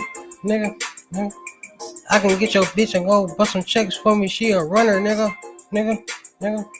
I can get 100 pounds in a week, swap it in a week, nigga. Show you how to, hey, I can get a bad little bitch. Show her how to get them checks going. Show her how to I can show her how to clear them checks up good with the acetone. Get the brake fluid and that's gone in a little phone. I can show you nigga get rich off a mobile phone. If you good, hey, I can show you how to make $1 million off credit if you really broke. If you sitting down, take some notes. If you wanna get some checks, nigga, just some little check. If you want some less, little nigga, just give me the check. I can show you 1,000 ways how to get full. If you wanna come and get it in, this ain't just full. I'll be smoking on the best side, yeah, that jet fuel. If you wanna go with me, she know she got that best fuel. Ooh, let me pushing in the rings, I'm that real gold. $30,000 on my neck, that's that real choke. If you wanna with me, you know this a good throw. Baby wanna come and suck with me, get that good throw. Hell no, little maybe no, that's a no-go. I ain't fucking with no broke bitch, that's a no-no. If she wanna fuck with me, she gotta give a free throw. If she fuck from the line, then she gotta get low.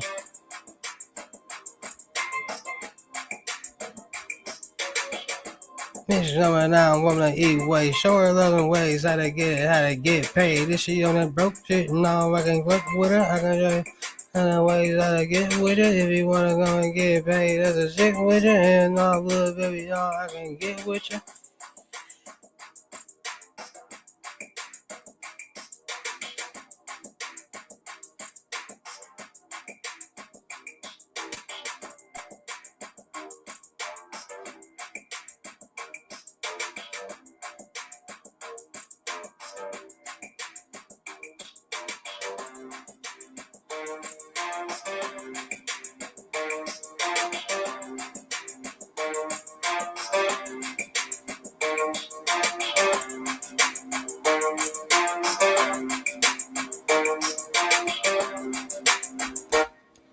Need CPN friendly credit unions. Any bank is CPN friendly. You just gotta have a right CP friendly credit profile. You can go to any bank and get a.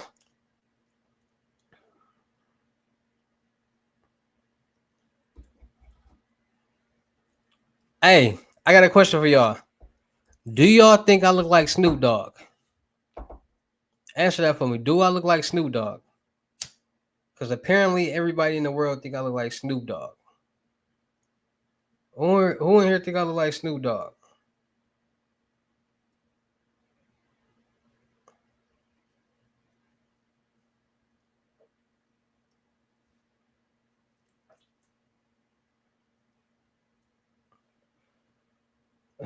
Y'all think I look like Snoop Dogg?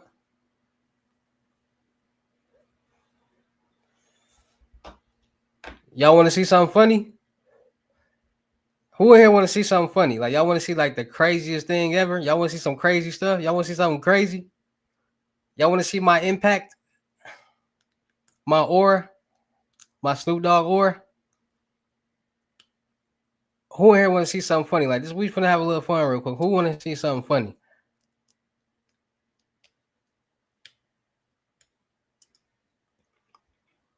Let me know right now. If y'all want to see some funny-ish, let me know right now. Y'all want to see how I impact these people across the world? Y'all want to see something?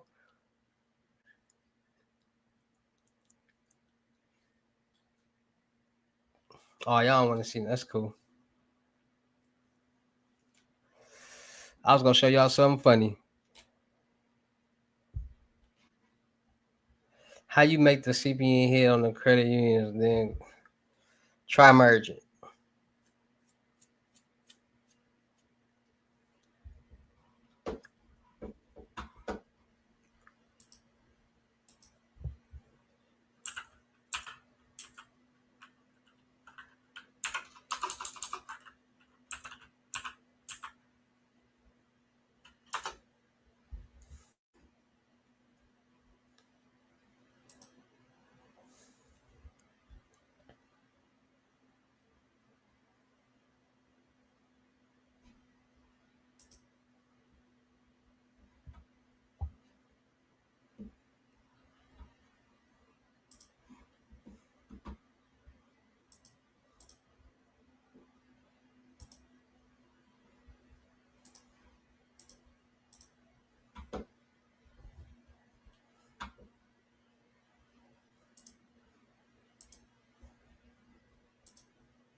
Y'all want to see something funny?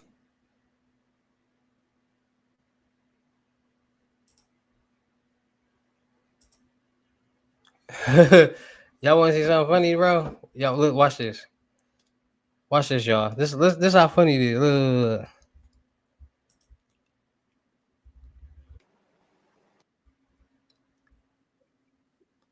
What it do? Yeah, man. You look like Snoop Dogg. Like Snoop Dogg. That's my uncle. Yeah. Really? My uncle. Here. Is that Snoop Dogg? Is this Snoop Dogg? That's my uncle. I can see the resemblance. Word. I'm for real. That's my uncle. Snoop Dogg? Who? Are you Snoop Dogg? That's my uncle. Actually, Yeah, bro. you look like him. That's my uncle.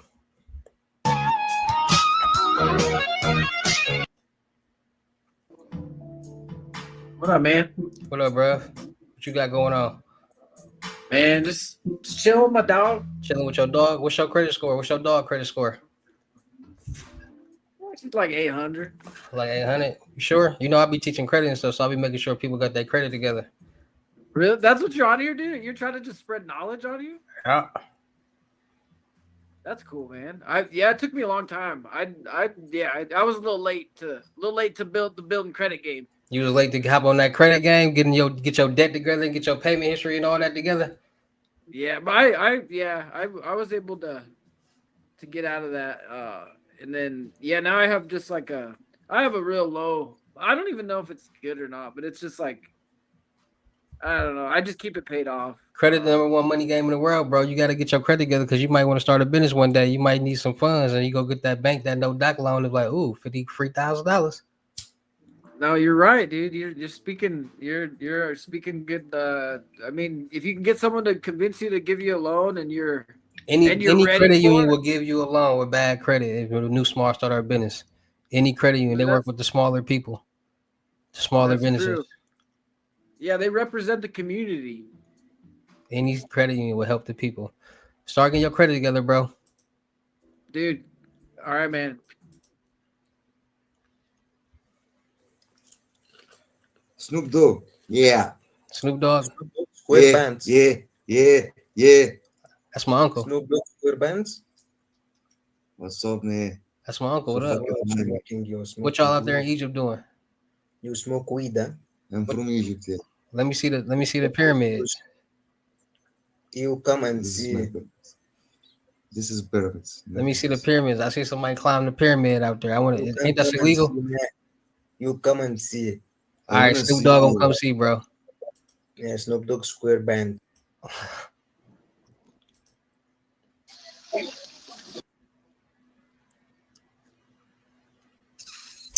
Clock it. Hi. Hey, how you doing? Fine, and you? I'm all right. What you doing out there in Colombia? What time is it? I love your teeth. Thank you. I love your teeth. I love your smile. Thank Hey, you. look at that. That's what I mean, though.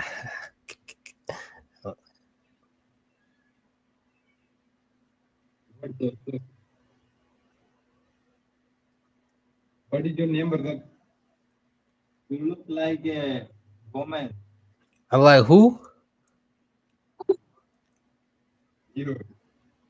Well, why y'all so close? Tell me that. Why y'all so close, bro? Separate. Why y'all so close? Why you so close to him? You had.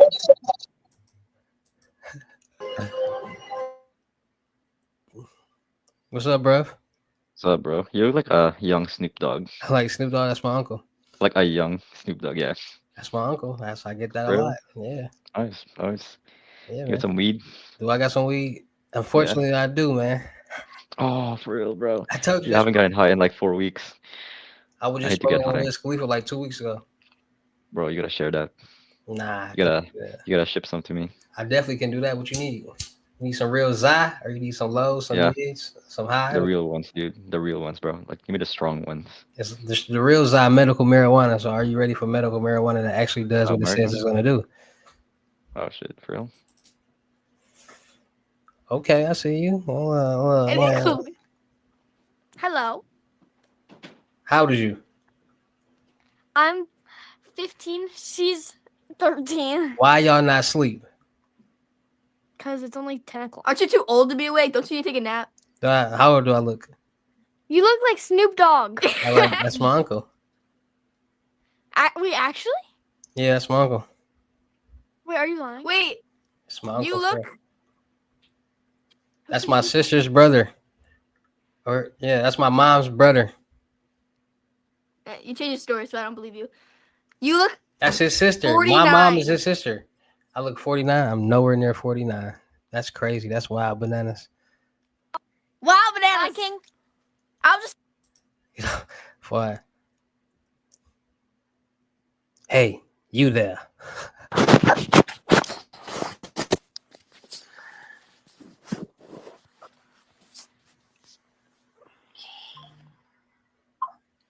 Yo, Snoop Dogg, what's up? What's up, bro? That's my uncle.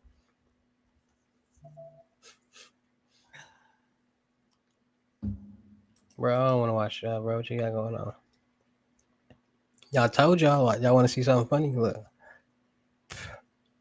Everybody across the world think I look 1 million people.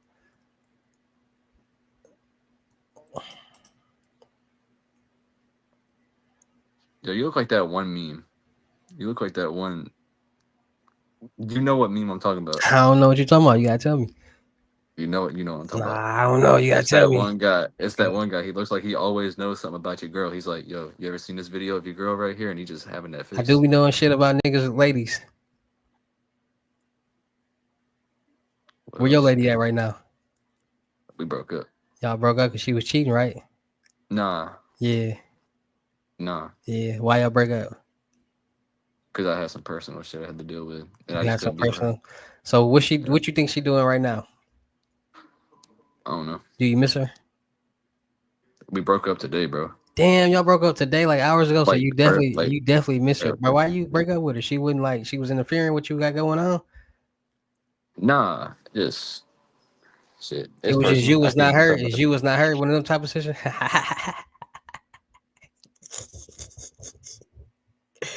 That brother was hurt, bro. It be like that, bro. I feel him.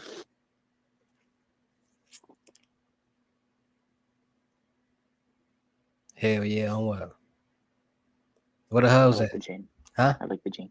Huh? I like the chain. Gracias, merci beaucoup, man. What the hell's that? You ain't got no huzz? me. You ain't got no Not huzz? me. Why Yeah, you ain't got not no me. huzz? Cause look at me. You ain't got no ball? Oh, you gotta get you some. Oh man,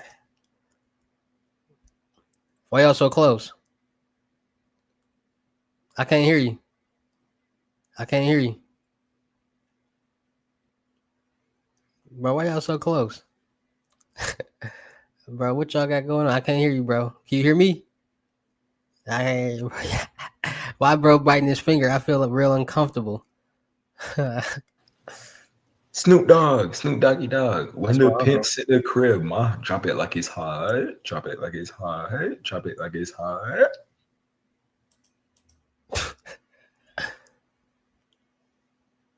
Me first. Snoop Dogg. Snoop Doggy Doggy.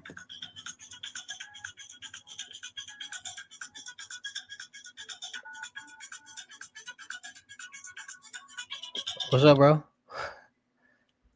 What's up, bro? What's up, bro? What you got going on?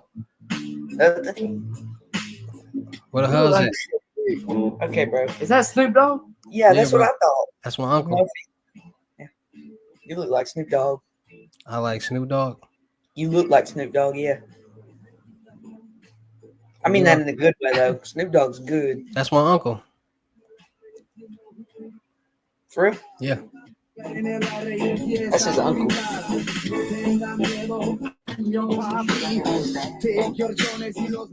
Man, y'all playing music. Y'all don't give me copyrighted piece.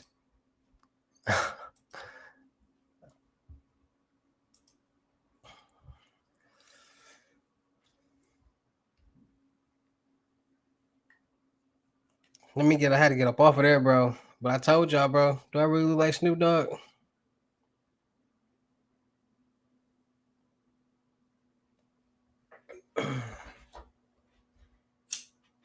Trying to get up off of there.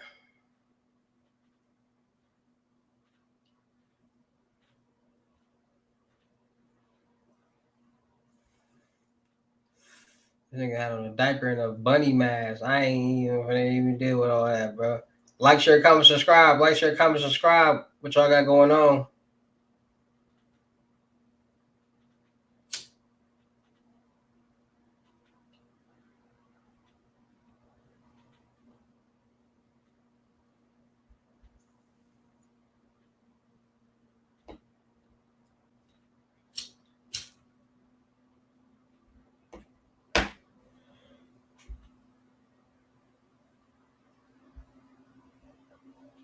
Like, share, comment, subscribe. Like, share, comment, subscribe. We're going for 2.5 hours.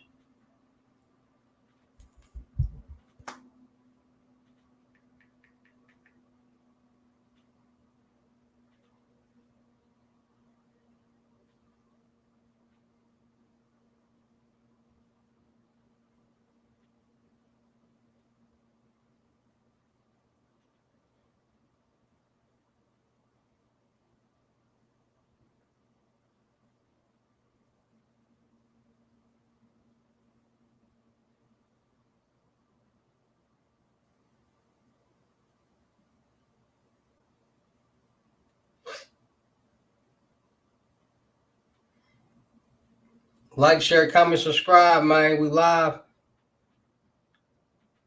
Isolation. Finally. You may be suffering from emotional trauma if you often.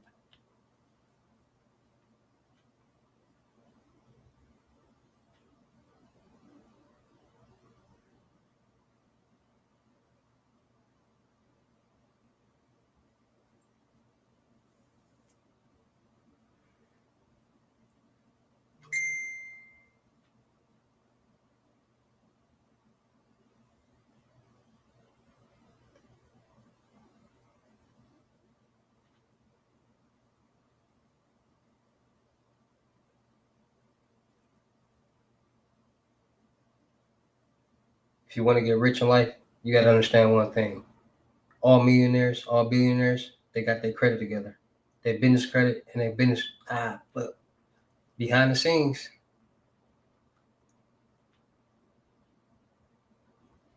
what I say? You got to understand one thing.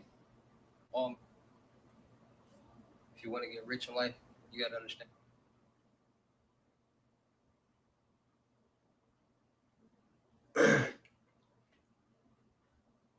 If you want to get rich in life, you got to understand one thing. Every millionaire, every billionaire got their business credit together and their personal credit together.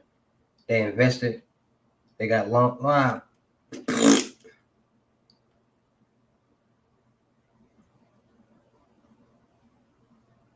Found that. If you want to get rich in life, you got to understand.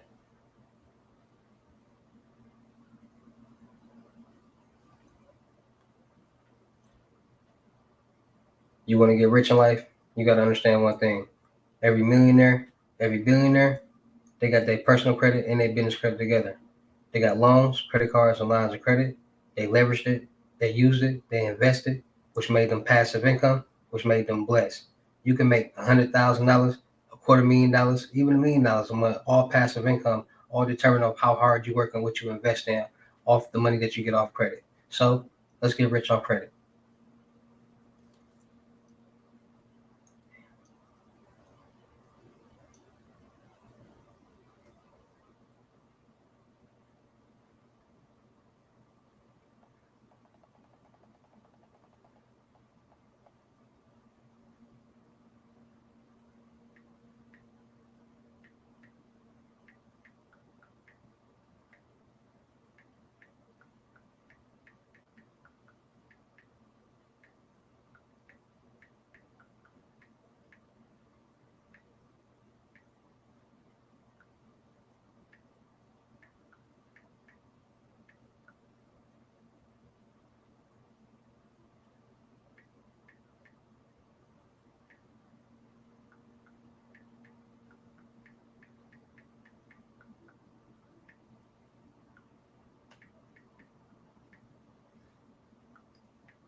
Like, share, comment, subscribe. Like, share, comment, subscribe.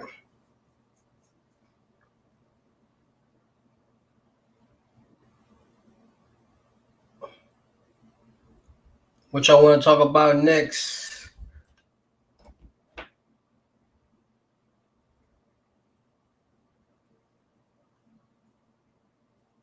What bands is good? Any band is good. You just gotta know how to use it.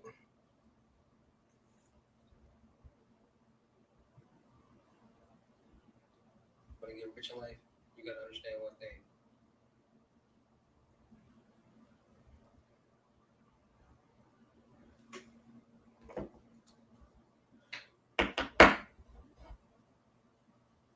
Like, share, comment, subscribe. Like, share, comment, subscribe.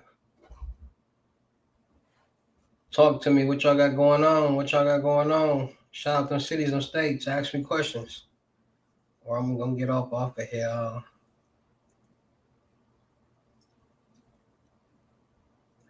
I'm gonna get up off of here.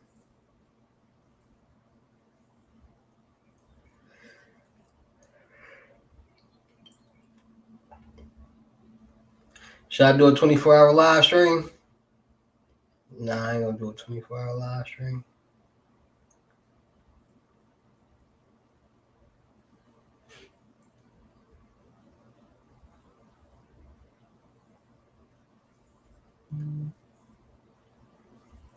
I want to talk about how to get rich, how to make your first $100,000.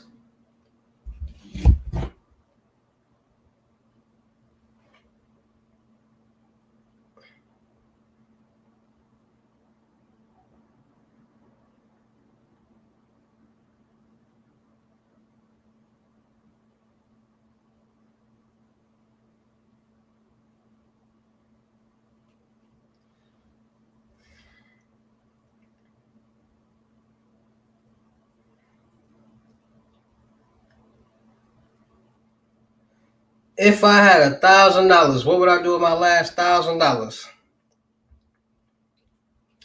I had my last $1,000, first I start doing real estate and wholesaling. I start doing that for sure because that's just free money right there. You can't go wrong with that. I start finding out some type of knowledge that I can teach people and start selling courses. I get as many hustles as I can and start generating some funds. Then I figure out, okay, what do I want to invest my money in? What do I want to do? Then I invest my money into that. Then I start, you got to have a product. See, y'all got to understand this. If you want to become successful, if you want to become rich, whatever that you're doing, you got to have a product. Everything is a product. You got to understand everybody want to buy something. So if you got something to sell that a lot of people want, they're going to buy it. You just got to figure out what your product is. Some people sell credit information. Some people got car services. Some people sell methods. Some people sell a lot of different things that people sell out here. Like, a lot of people want everything. So you just got to promote your product the best way for people who want to come buy from you. They're going to buy it. You'll make way more money than people who buying the product. And that's just how everything works. When people got to buy iPhones, this is a product. People got to buy laptops, computers, and methods, and credit trade lines. And you got to buy stuff so the person that's buying it or selling it going to make more money. That's just how it is. So people be trying to figure out what's the myth of getting rich. Like, how can you get rich? Like, how are somebody, because they selling something. Like, they got something for sale. Like, that's why I try to tell you on the beginning, not 6 years ago. Don't be a worker, be the plug. Be the person that's selling something that so many people want and need. It's a lot of people selling the exact same thing. So figure out what works best for you. You might be able to get these type of videos easier. You might know more about this so that it'll be easier for you to sell. Or you might know how to get this type of information. You gotta figure out what works best for you.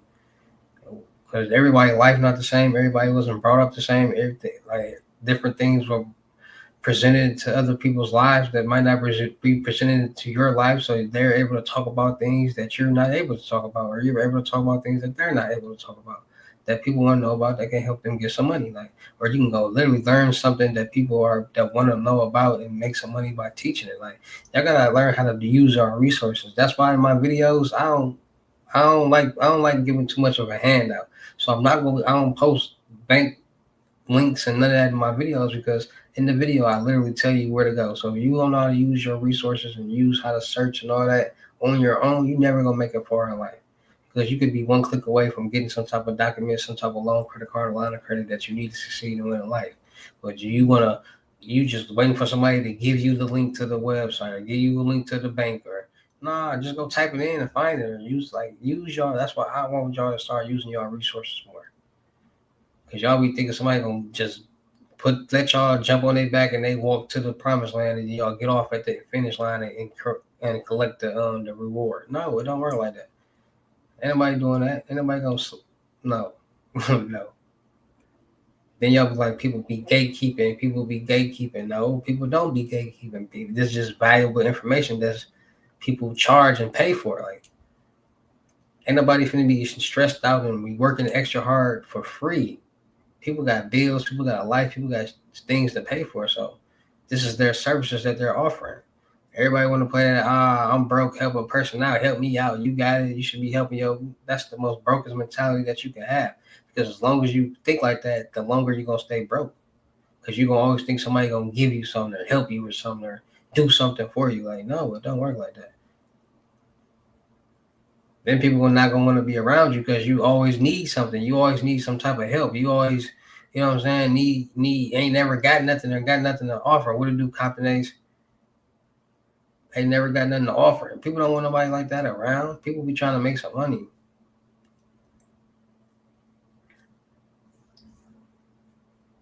Becoming successful is all about generating passive income, different streams of income. Y'all got to start learning about generating different streams of income.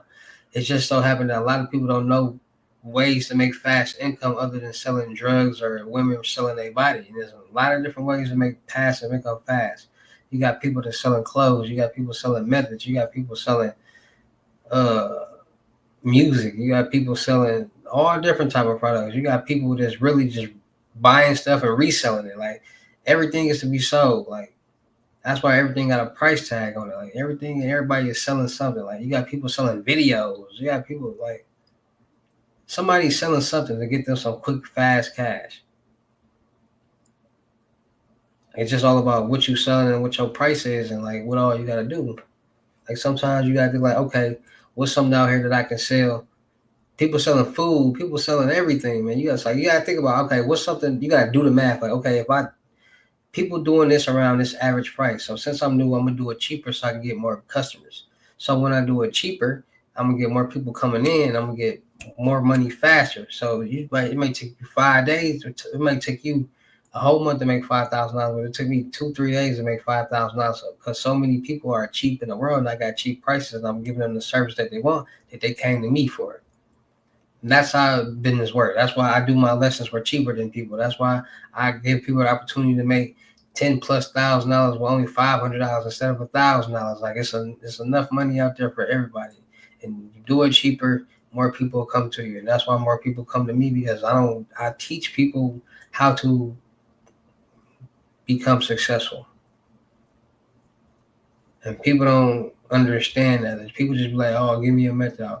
Like, people be thinking these methods be step 1, step 2, you unlock the secret goal of $100,000. Like, no, it ain't nothing like that. Like, y'all be like, a lot of people be like not understanding like what's going on. Like, a lot of people be buying methods and fraud methods and stuff, not understanding like that's fraud. Like, that's illegal activity that you're doing. So you buying this card or you buying this and using it, it's gonna pin back. It's gonna be you're gonna leave a paper trail because everything has an IP address, and it's gonna lead back to you and your location and who you are. And they're gonna pop up like, hey, and they're gonna get your computer, confiscate your computer, and they're gonna search it. And once they find it, they're gonna put out a warrant for you. And then you go like, man, like, that's how I go.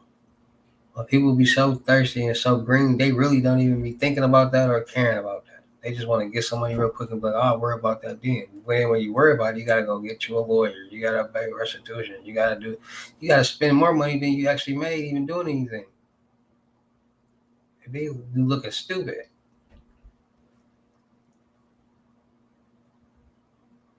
You know what I mean? People on a regular basis look stupid doing check fraud, identity theft, and all this low-level fraud stuff.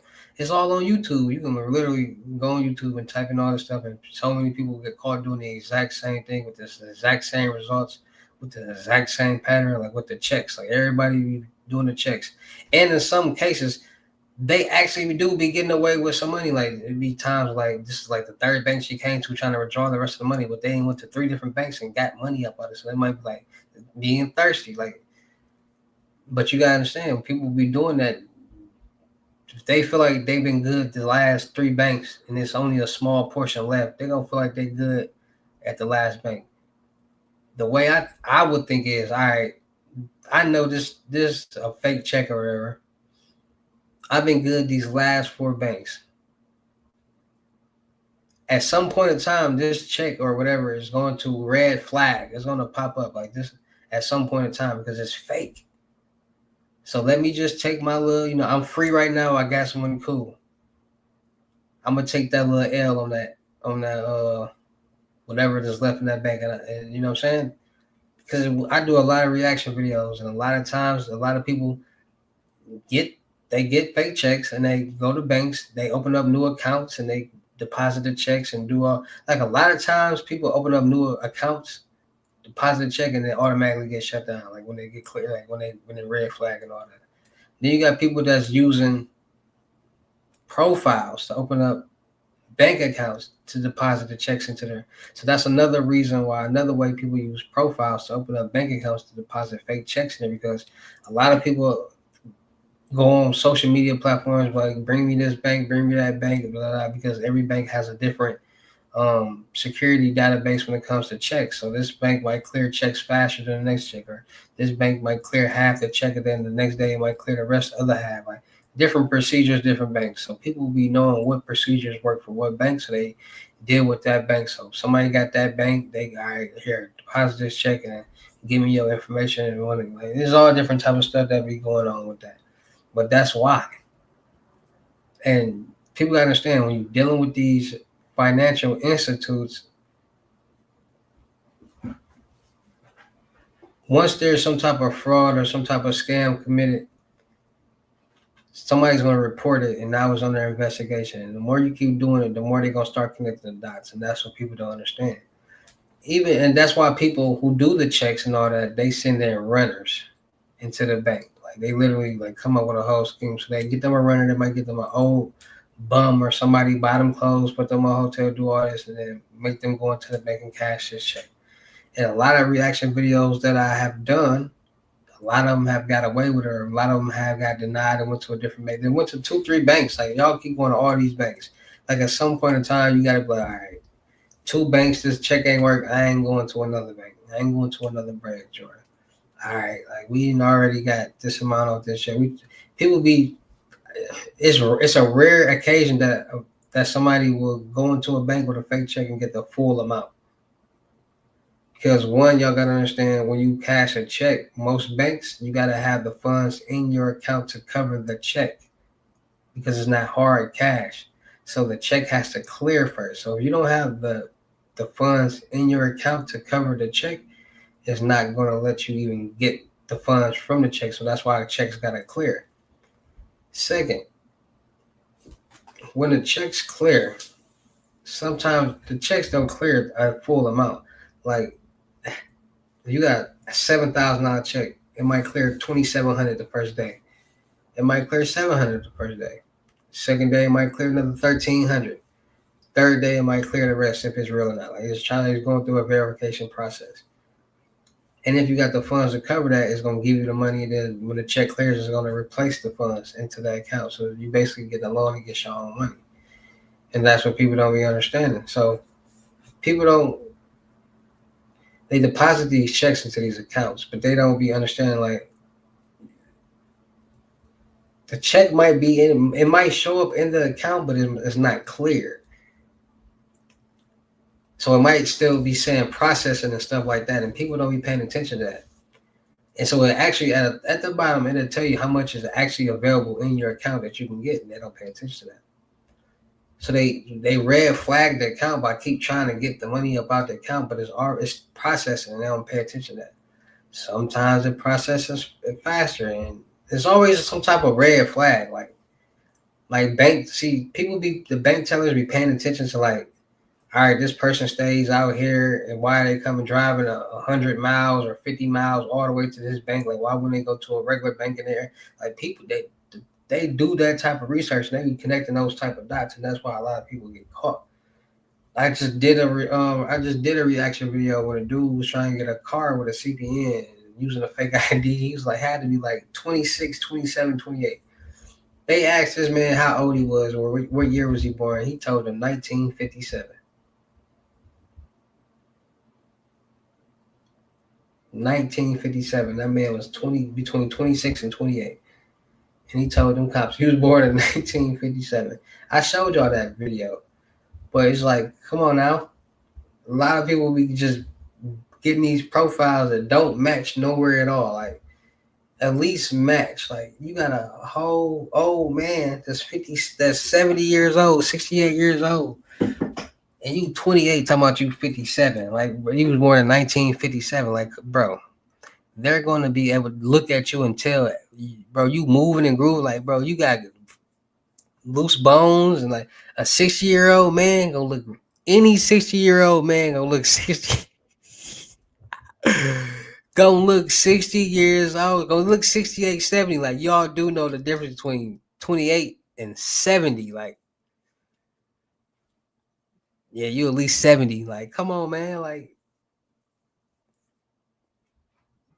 they caught on to that. Like, somebody in the car dealership said, hold on, wait a minute.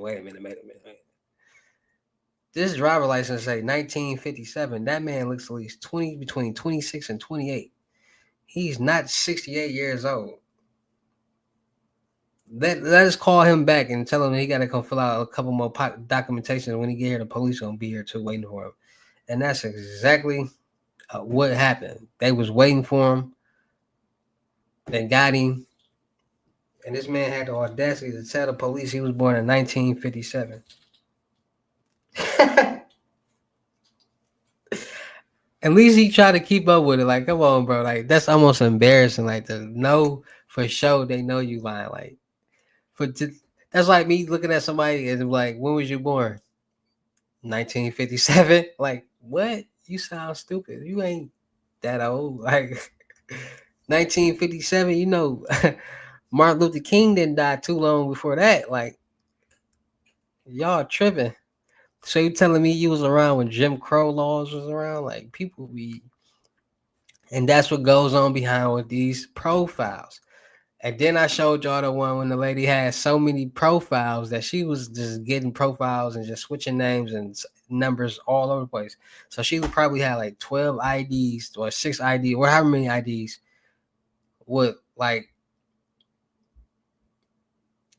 the same name and different driver license number, social security number, and like she was going crazy. She had a Benz and everything, and she was in the car lot trying to get this dude a car. Like, talking about, we just met yesterday, which they probably did. You know, chicks be gullible, especially old heads, old Krugers. They be trying to, you know, get them some young meat. So, you know, but come on now, you go driving around with 17 fake IDs, 14 social security cards. That's like having drugs in the car. Like, that's scary. Like, you got all this fraudulent information in the car and like driving around with plates and somebody else's name. Like, so when that person go to check, they got a whole $80,000 auto loan. They wonder, like, bro, why my credit like a Mercedes Benz? What? Like, any 60-year-old gonna look at least 50. Man, listen, you're gonna look mature in the face. You're gonna, bro, a 60-year-old, a 70-year-old man, like the way dude looked, he should look like a crackhead. He had dreads. He had dreads too. He had the little bitty dreads too, and he had a little ponytail on the little dreads too. So like, come on now. First off, big homie, we aren't doing SSEINs because SS are feds, and long as it's not a 9, we cool. I don't even know what you're talking about. What you mean? Boy, that boy Matthew Cox was getting create synthetic identities using babies, getting loans, credit. That brother was getting mortgage loans with fake synthetic identities with the name like James Black and James Red and stuff like that. Getting refinance, taking the equity out on people's homes and stuff like that, like with baby social security numbers though. But he had a whole he had a whole y'all want listen. Let me,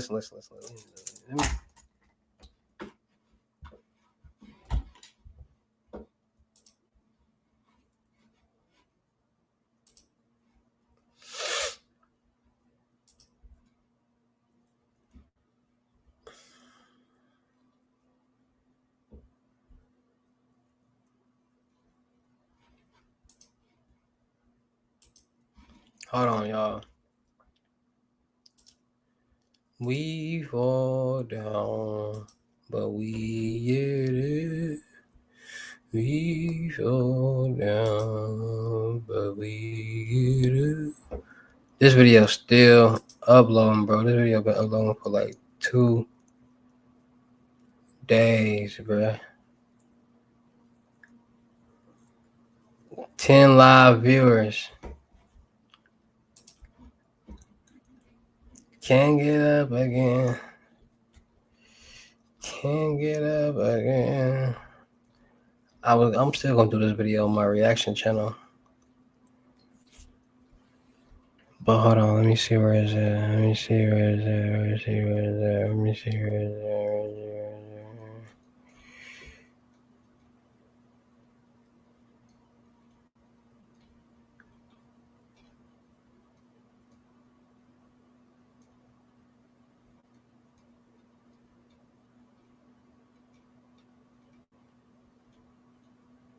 Hello, dude say he was born in 1957.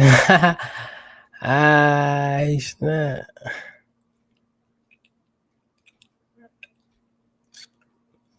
$1957. Dog early told the police he was born in 1957.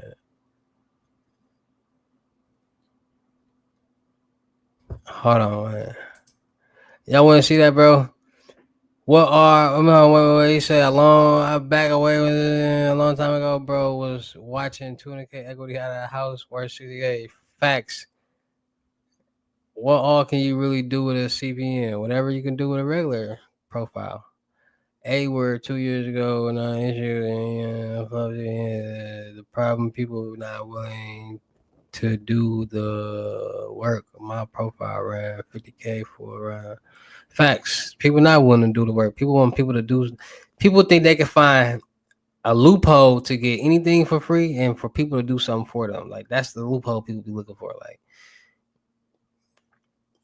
that loophole ain't worked for nobody too well. Straight like that. Hold on, wait. I'm gonna show y'all something.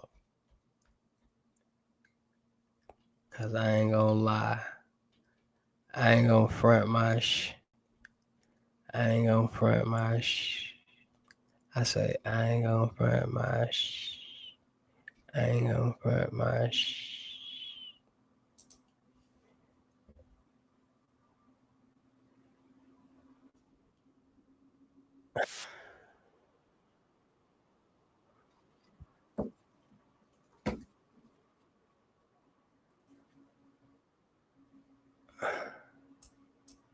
What? I want y'all to see this.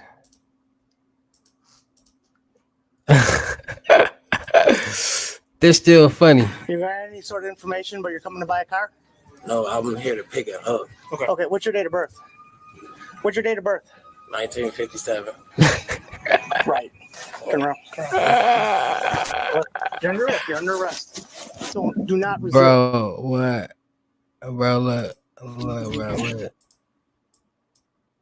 You got any sort of information, but you're coming to buy a car? No, I'm here to pick it up. Okay, what's your date of birth? What's your date of birth? 1957. Right. Turn around.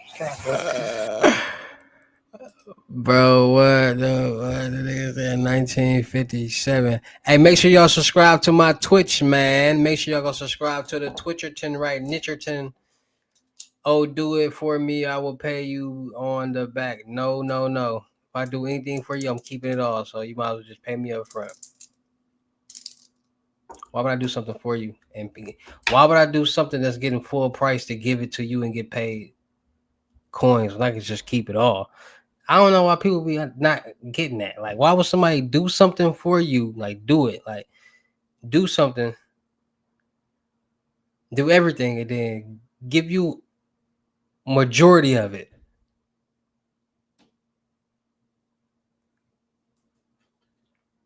That makes no sense. If anybody gonna do anything, especially when it comes to money, if anybody gonna do something that's gonna get you some money, but I'll give you a cut of it, you give me no. I'm just gonna keep it all because I did it. You ain't do nothing. Why would I? No, it makes no sense at all. It literally makes no sense at all. So when people are like, "Hey, let me pay you on the back," and why would I want to do anything, especially unethical with anybody that I don't know? That's the dumbest thing ever.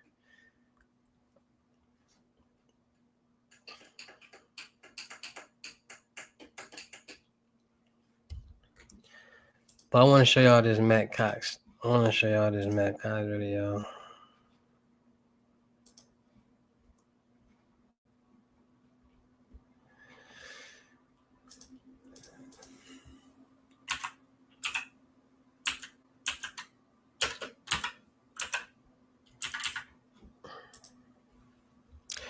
Bow chicka wow wow.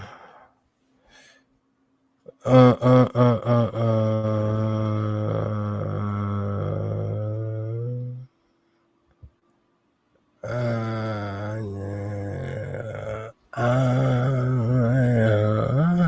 want the world to know. I'm working.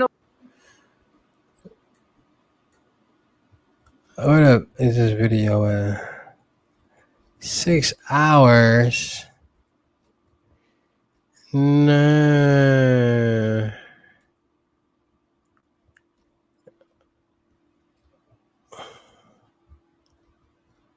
Yeah, man. It might be on his channel. I'm coming out. I want the world to know.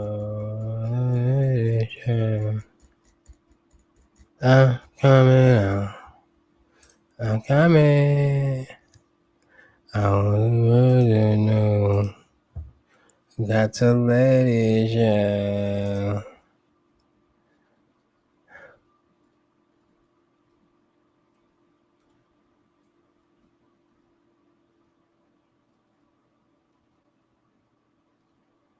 Must be the money. Must be the money. All right, what y'all want? Let me see.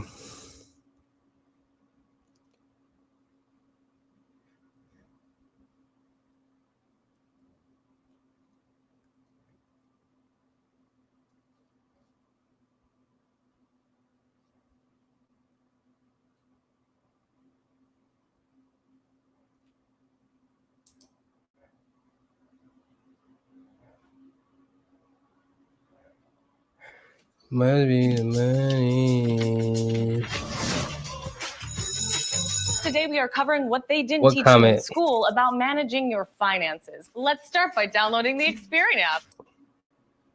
Hey, this is Matt Cox, and today's video I'm going to talk about prior to me going to prison when I first started committing fraud, and it, you know, I'm not really going to talk about when I committed a mortgage fraud as much as when I committed basically kind of like credit card fraud, and kind of how that developed, and you know, and essentially what happened, kind of, you know, how I went through the process. But before we get to all that, do me a favor and subscribe to the channel, hit the bell, like the video, and share it with your friends, and leave a comment for the algorithm. So I was a mortgage broker. I was, gosh, how old was I?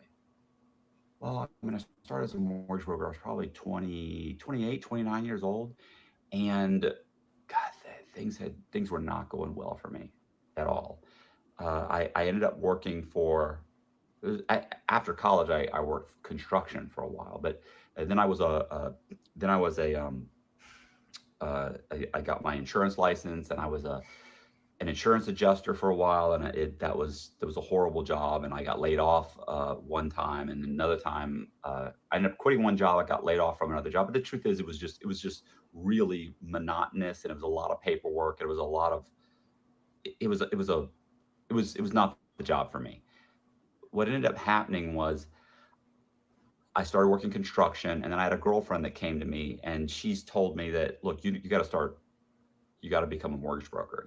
She was working for a company that was a subprime lender, and they were doing well, or she was doing well. And so she was like, look, you've got to do this. You'd be great at this. So I did. I went and I applied for the job, and I flew out to, I think it was North Carolina. I was trained for 2 or 3 days, and they flew me back, and I started at the mortgage company, and I did really well very quickly.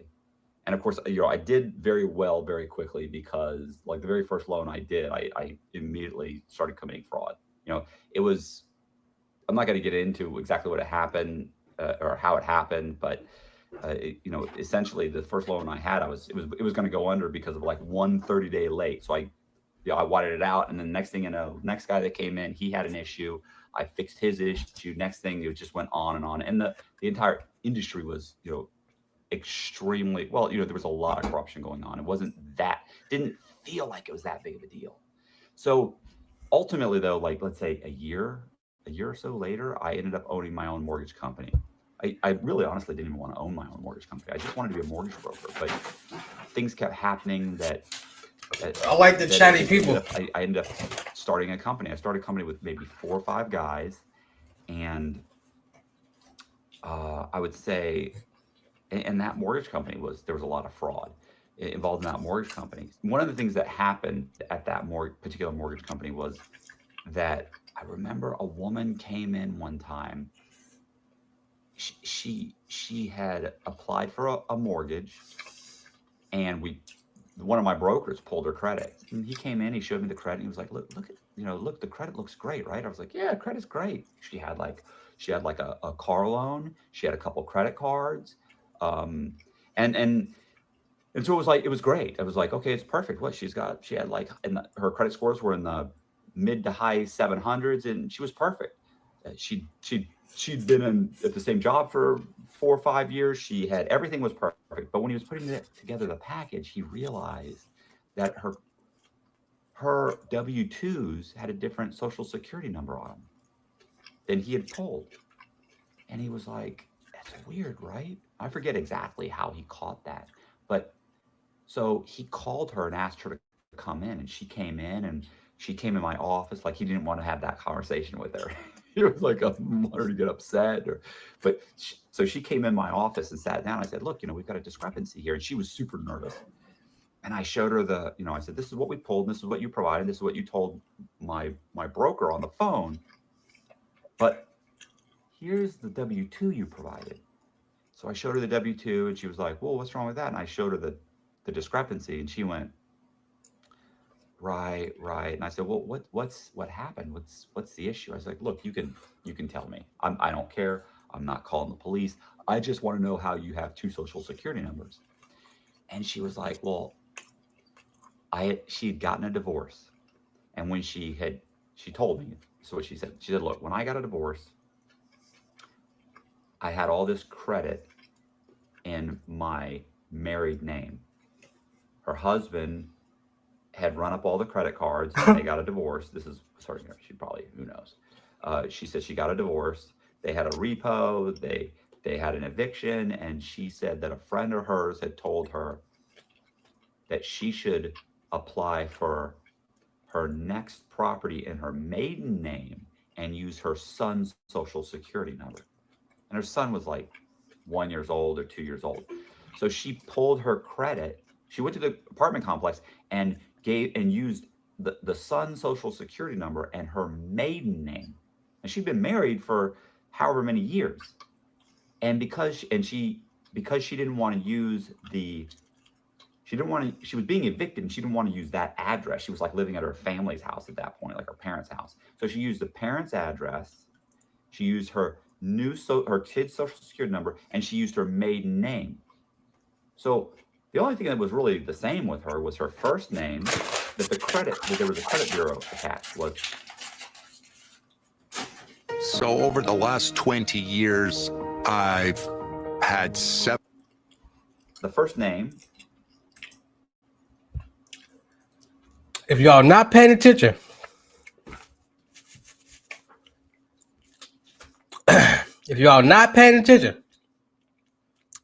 he just dropped the whole gem for y'all right there. Right there.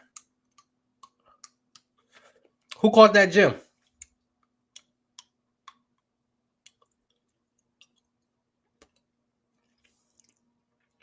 Did nobody catch that gem?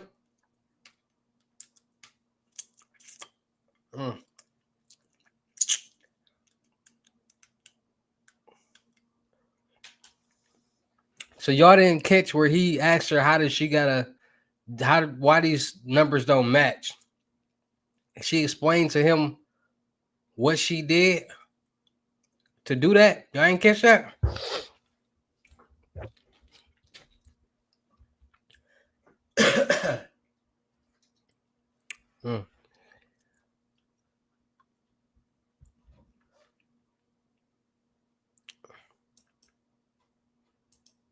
And the date of birth. Everything else was different. Well, obviously, her name was, let's say, Janet. There's probably tons of people with the first name Janet and that date of birth. So the credit bureau actually created an alternative credit profile for her. And so now, using her maiden name, which she had credit in, but it was 5 or 10 years earlier. So she pulled her credit using the new SOCH, her date of birth, and essentially her new name. And that created a new credit profile. So she got the apartment, and she said after she got the apartment, she applied to get several like car loans or something. And Tri-merge. And so the salesman, like, she didn't get them. Like the salesman was like, listen, you got to get some credit. You ought to get a secured credit card. So she went out and, using her maiden name, her son's social security number, and the new address, and applied for secured credit cards, which of course she got. She got a few secured credit cards, and after she was like, and after several months, I went back and I applied and got a car loan from like Ford or somebody who at that time I would finance anybody. She made the car payment, she made the secured credit card payments, and then she said after a year or so, she said, I started getting offers from credit card companies that were offering unsecured credit cards. She goes, so I got my money back from the secured credit cards, and I opened up a couple unsecured credit cards. She goes, and now I want to buy a house, and I came in and I applied for a mortgage from you guys, and you guys approved me, only you approved me using my son's social security number. I just remember thinking, I should have been thinking that's horrible, but I remember thinking, wow, that's genius. That is amazing. She had completely created this synthetic identity. And imagine, you can imagine, it was easy for her to go out. She got a driver's license in the name, in her maiden name. It was a real name. So she just switched back to her maiden name. So she's providing this number and and borrowing money using this alternative credit profile. So I was like, okay, that makes total sense. And she was like, well, I'm so sorry. Please don't call the police. I was like, oh, what are you talking about? We're going to change your social security number on your W-2s. So we changed it on the W-2s, and the loan went through, and she got a loan. No problem. So, well, at that time, this is the same information that I be telling y'all that be going on in real life. Like when I be making these videos and I be telling y'all, like, listen. Sometimes it's different reasons why people do different things. Her credit was messed up under her marriage name, so she just went back to her maiden name. She used her son's social security number. She wasn't trying to do nothing illegal. She wasn't trying to do nothing fraud. She was just trying to get a clean slate. And so happy she just used her son's. But a lot of people, like, we all know or heard of somebody that used their child's name or social security number to get some type of bill in their name. We all know. So y'all gotta start connecting the dots sometime. I was already you know, I had a couple of friends of mine that had gotten in trouble with the FBI. And I remember thinking it might lead to me. I should preface this by saying my mortgage brokerage business had the ability to pull credit. We pulled what's called a tri-merge. I mean, we could pull individual ones. We could pull like just Equifax or Experian, whatever. But we could also pull all three bureaus. So we would pull a tri-merge. So I remember I went out and I grabbed a social security number. I mean, this is horrible, but I went to the file cabinet. I opened the file cabinet. I grabbed a bunch of 1040 forms, and there were people that were taking deductions for their children. Their children's numbers were there, and their social was there. So you got some 2-year-old kid, and I took the kid's social security number. I went and I pulled the credit, and I made up a name. It was Lee Black. So I made up the name Lee Black. So I made up the Lee Black and used some social security number that I pulled out of the file cabinet, put that on, put a date of birth that was like 7/7/1970, and I pulled it. And it came back, you know, credit profile not found. Okay, that makes sense. I understand there's no credit profile. But I decided, you know what? I'm going to go ahead and I'm going to apply for some credit cards online. So I applied for some credit cards online, got denied. All of them were denied. Using, of course, the alternative social and name. So using Lee Black's information, I pulled several. I applied for several credit cards online. All got denied. But then I re-pulled the credit bureau. I went, you know, it was a pain. You had to like recontact who we were pulling from and tell them, look, I need to re-pull this. Can you wipe the credit so I can re-pull it? And they said, well, because typically they would, if you re-pulled it within 30 days, they just give you the same report. So I went back and I re-pulled the credit, and they said, okay, we'll re-pull it. So they re-pulled the credit, gave it to me, and all the inquiries showed up. But what didn't show up was it didn't say no record found. It now listed Lee Black's name, the social security number I'd given them, the date of birth I'd given them, the address I had given them. And I remember I used the address for what was called they used to be called mailboxes, etc. And I think that the UPS store bought them all out. I could be wrong, but somehow or another they're gone. Some of them are now UPS stores, where they have the mailboxes, the private mailboxes. So I used that one of those. And so I got, but all the other thing that showed up on the credit was all the inquiries. So now the name, date of birth, social security number, and address, and all the inquiries showed up. So I now knew I had created a completely synthetic identity. Well, my problem with that was this, that it's like, okay, so you've got the synthetic identity, and, you know, how do you utilize that? What's funny is, you know, I owned a mortgage company. At this point, I owned the mortgage company. If there was, man, there had to be 12 guys working for me. Getting back.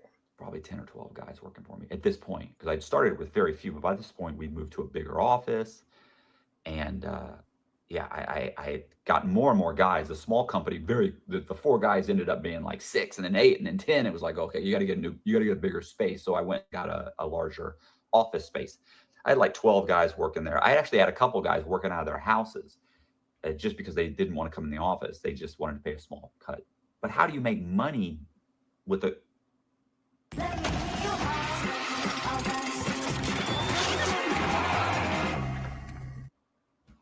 Peter Piper picked a peck of pickled peppers. Well,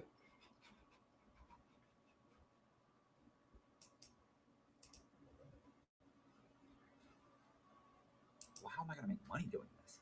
So I decided I was going to go ahead and just, you know, keep paying those, or actually get the secured credit card. Yeah, I thought, you know what, I'll just get the secured credit card. Like, I'd always helped clients like build their credit. Like, some guy comes in, he gets turned down. You go, well, look, you really ought to think about getting some secured credit cards, this and that. So I went ahead and ordered the secured credit cards. And I remember thinking, like, one of the things that I ordered the secured credit cards, but one of the issues was, where do I have them mailed? The address that I provided was a UPS box. There was a mailboxes, etc. box, but it was a UPS box. So here's the issue. Those credit cards have to be mailed somewhere. Where do you get them mailed? You know, I ended up going to the exact mailbox, etc. And I want to say UPS box. So I'm gonna say UPS box. So I went to the UPS box, and I got a UPS box. Now the street address was the same, but I had never put down what the what the box number or the apartment number is. So I remember I got a box in my own name. I then turned around and I ordered all the cards using that box. Only I didn't put box, I put like number. I just put number, whatever, So they always had an issue. If you put like apartment number, they'd have an issue. So I put just like, let's say it was, 1000 Hawk Ranch Road. I wouldn't put apartment 101. I put like number 101. And I printed out the applications. I mailed them off with a money order, and boom, 2-3 weeks later, the credit card showed up. I remember walking in that first time and getting that credit card thinking, oh my God, that is amazing. They actually gave me the credit card. So I ended up just making the payments on these cards. I'm just paying and paying and paying. And I remember thinking the credit profile, I remember thinking, well, how am I ultimately going to make money doing this? And what ended up happening was I ended up making several more of these guys. And I'm not going to get into what I was doing with all of them. Like I might go over that another time or something. Or if anybody's watched, my full interviews, there's tons of interviews on me out on YouTube. So it's not difficult to find what ultimately I did. But I started creating these false profiles. At one point, I had to end up making a driver's license. And what I did was I remember looking at my driver's license. Because the problem is you've got these credit cards, so how do you really use them? Well, you can buy gas, you can buy stuff over the internet, but at some point you might need to go in to a store. You're going to have to show your driver's license. And I didn't have a driver's license in the name Lee Black or any of these other guys. So at one point I ended up taking my driver's license and I looked at it and I remember scratching off the name. You could actually scratch off your name. And I thought, if I scratch off my name and put another name on it, would they notice? But the problem was, there was a hologram on it and overlapping all of that. And I was like, oh man, what am I going to do about that? I ended up taking it and really checking out all the security features. And I went to the DMV and I got an ID. I went and got an ID. I remember, I got an ID and like 2 weeks later, I remember I went and got another ID. I remember they said, you just got an ID. I was like, I know, my girlfriend threw it out. She was pissed at me. And they were like, all right. So I ended up getting a couple IDs. So I get these IDs. I went and got like 220 grit sandpaper at Home Depot. And I lightly sanded off my name, but left the hologram. Then I buffed it up. I really kind of made the hologram not so visible, but you could see it. But in certain areas, it was gone, just like it would if you kept your driver's license in your wallet or in your pocket. Those holograms wear down. I took that and I went, I retyped all the information to Word, and I reversed the image. And so I overlaid. I remember I kept printing it out and I'd overlay it and make sure it was in the same spot, and it wasn't. I'd tap it over one font size, and then I'd shrink the font size to make sure it tapped the right way. And then I had the separation. I kept playing with that, and eventually I got it to where it overlaid perfect. But the problem is the font was laying on top of the paper. So I got a transparency. I went and bought a transparency. The same stuff like when you were a kid and they would put the transparencies on the projector. I went and bought these thin transparencies. So I got the transparencies, and I then printed the information on the transparency. The problem with that was this. The problem with printing that on the transparencies now was it was easily rubbed off, and you'd hold it up, you could immediately see that it was sitting on the transparency. So then I decided I printed it in reverse. I like Hussle a lot. I had a friend tell me before I ever dealt with Hussle, and I went and I ordered this ultra fine transparency paper. And then I started printing all the information on the reverse. So now I have a blank ID, and I would then overlap or overlay the transparency with your name in reverse. But now you're seeing through the transparency into the actual ink.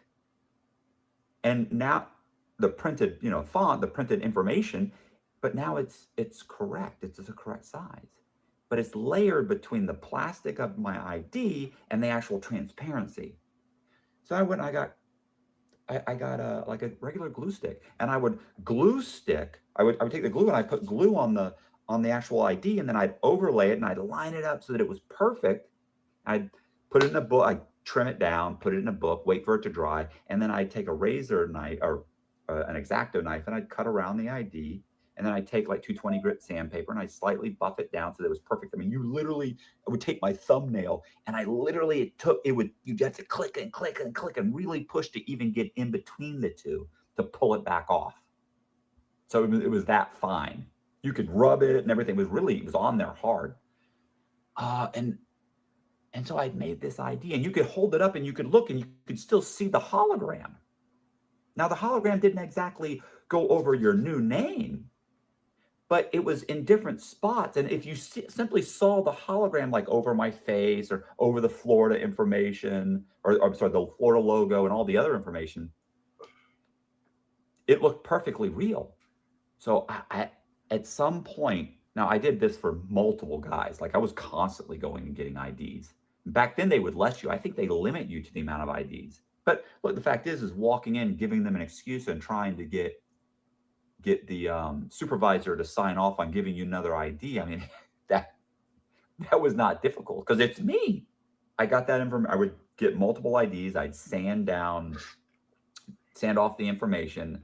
I'd print out whatever information I wanted. I'd overlay it, and I had a fake ID. I mean, it was a fake ID. You know, I changed the issue number for the drivers for the Department of Motor Vehicles for Florida, and I would change that number. And there's actually an actual calculation for what that number is. So I had to kind of figure out what that calculation was. It was probably a real person's number for all I know. But I ended up getting that. And I remember I made an ID for Lee Black, and I took the ID and I took the credit cards. By this point, it had been months and months and months. So I took the ID and I went and I opened a bank account. You want to talk about being terrified about opening? I at this point, I'd opened a bank account. The first time I opened a bank account with a fake ID, I was terrified.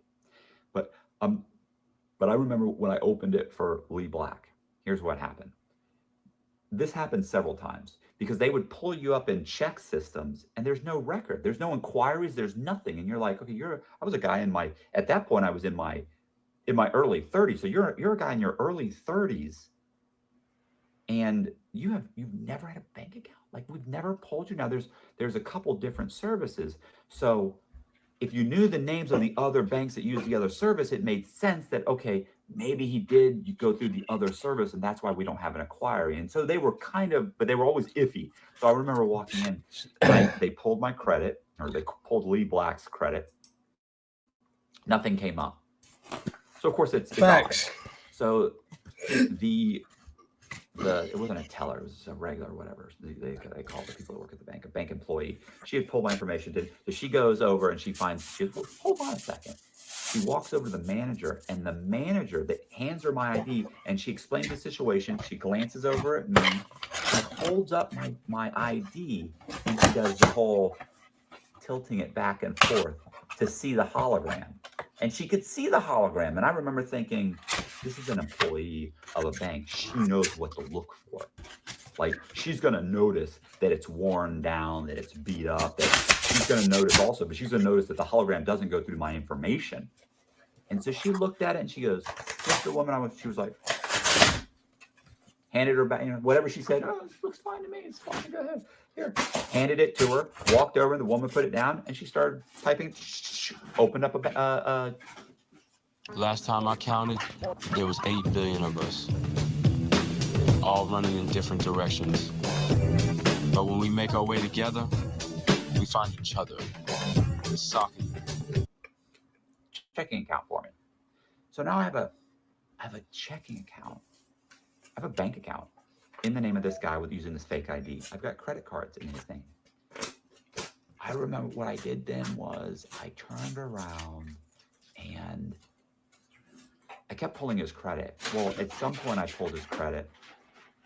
After 6 months, actually, it was exactly 6 months. I was pulling these guys' credit every month just to see like why, because no credit score was showing up. I have 3 credit cards and no credit score showing up, but I didn't understand why. I'm like, what's happening? And back then there wasn't YouTube videos telling you what happens and how it works. There wasn't all this stuff out there. So it's just this is trial and error. So I kept waiting. So 6 months went by. And I remember thinking, I can still use this ID. I can still use these guys. Like, I don't have to have credit scores to get a loan.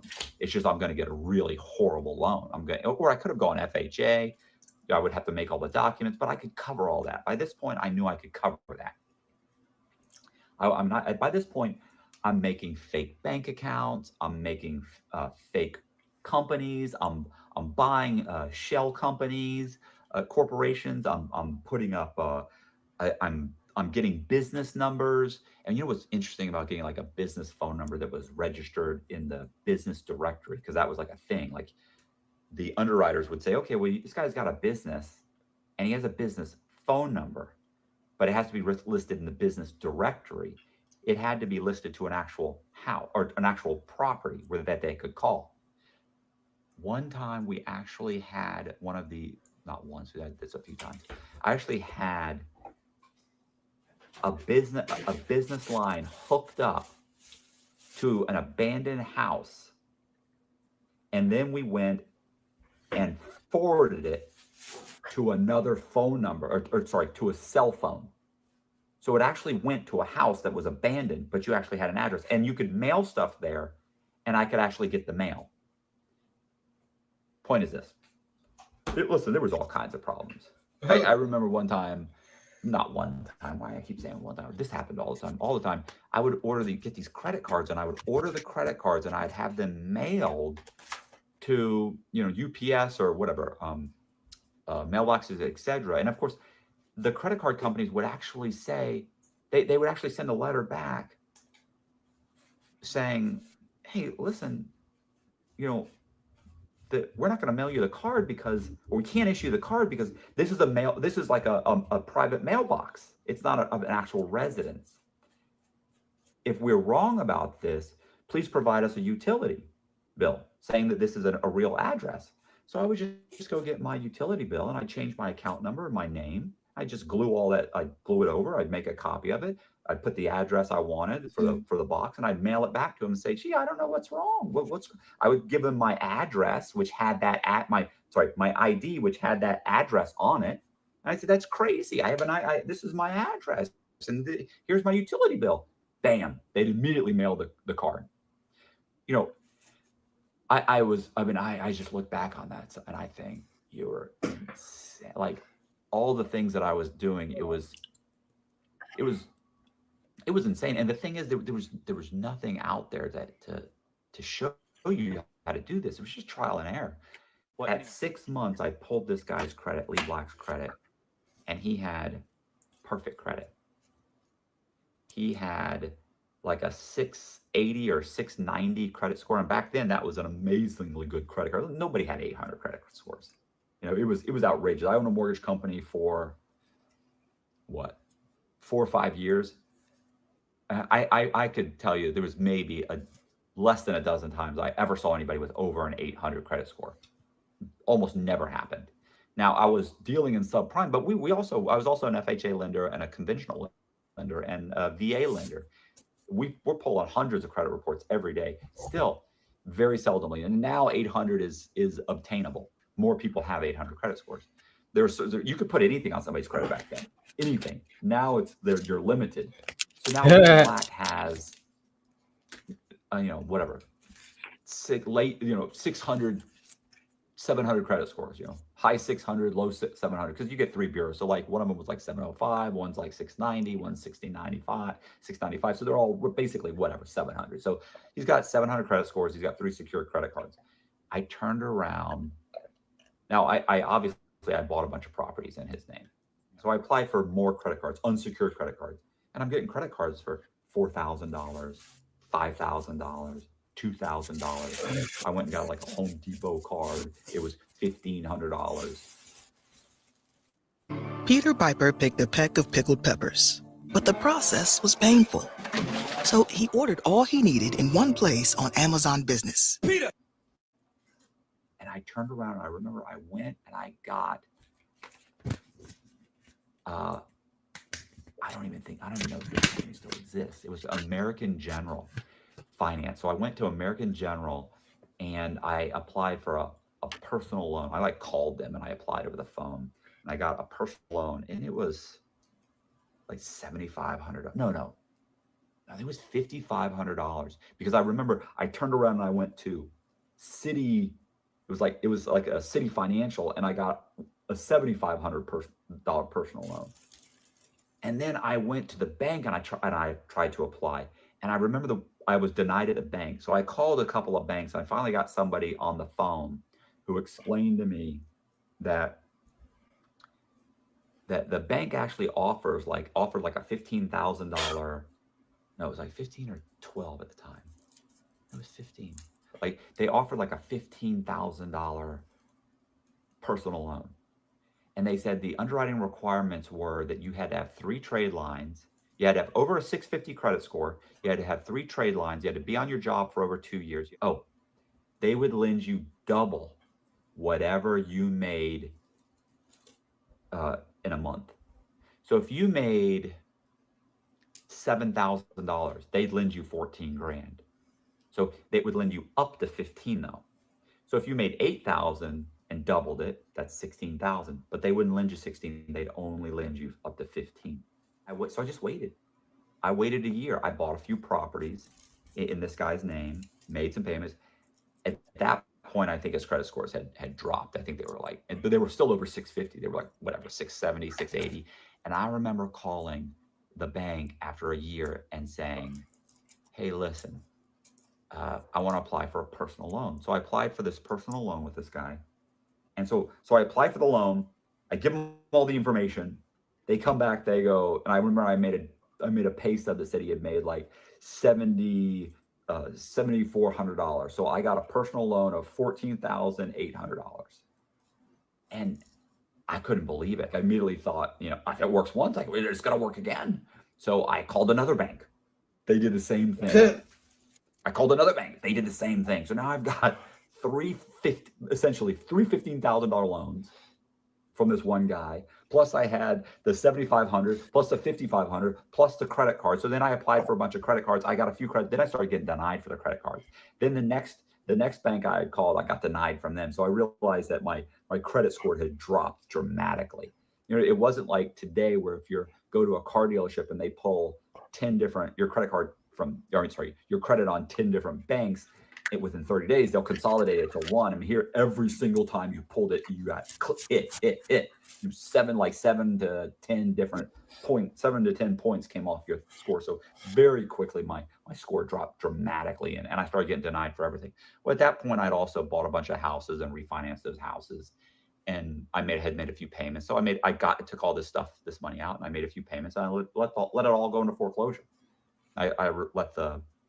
I made a couple of payments on these loans, and I had a bank account. So I just deposited all the money into the bank account and pulled the money out in cash or in cash slowly. I pulled the money out in cash because I knew at that point, if I had pulled out over $10,000, then they were going to fill what's called a CTR, cash transaction report, or they could even file a suspicious activity report. So I was continuously pulling out cash, little here, little there. And I had a debit card. And then I would buy stuff. I just write a check.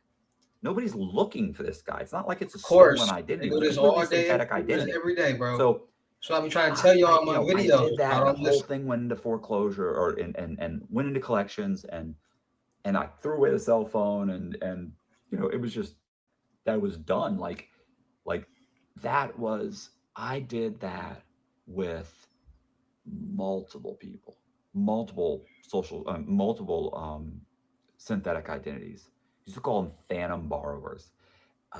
Actually, the newspaper really kind of coined that phrase too. They called them, we used to call them investors, really. We used to call them like investors. Well, when they were buying houses, but a lot of them, some of them didn't even buy houses. It was just credit card fraud. And it was synthetic identity. And synthetic identity at that time wasn't even a thing. Like people didn't even know how that worked. It's extremely prevalent at this point in time, you know, and those security features are up, and you know, banks are on the lookout for it now. So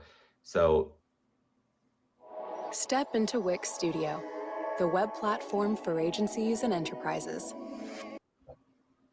although honestly, it's probably, yeah, I'm sure it's still, I mean, not probably, I know it's still happening, obviously, you know, and I've talked to these scammers who are always calling me up, asking me to, you know, hook them up on the game, bro. Like, show me how, like, next time you do that, like, include me, like, I'll go in the bank. Like, they're always calling, and, or, well, they're always emailing me and sending me messages and trying to call me. And I've actually spoken to a couple of these guys on the phone. I actually had a guy who befriended me for like 6 months.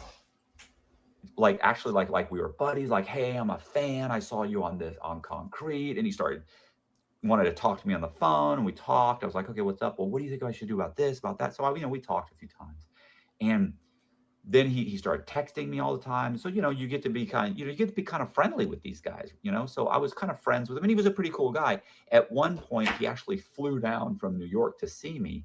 And as soon as he flew down, we went to met at Starbucks, and we weren't talking 4 or 5 minutes before he started asking me if I would basically help him commit a fraud. And it was just like, what?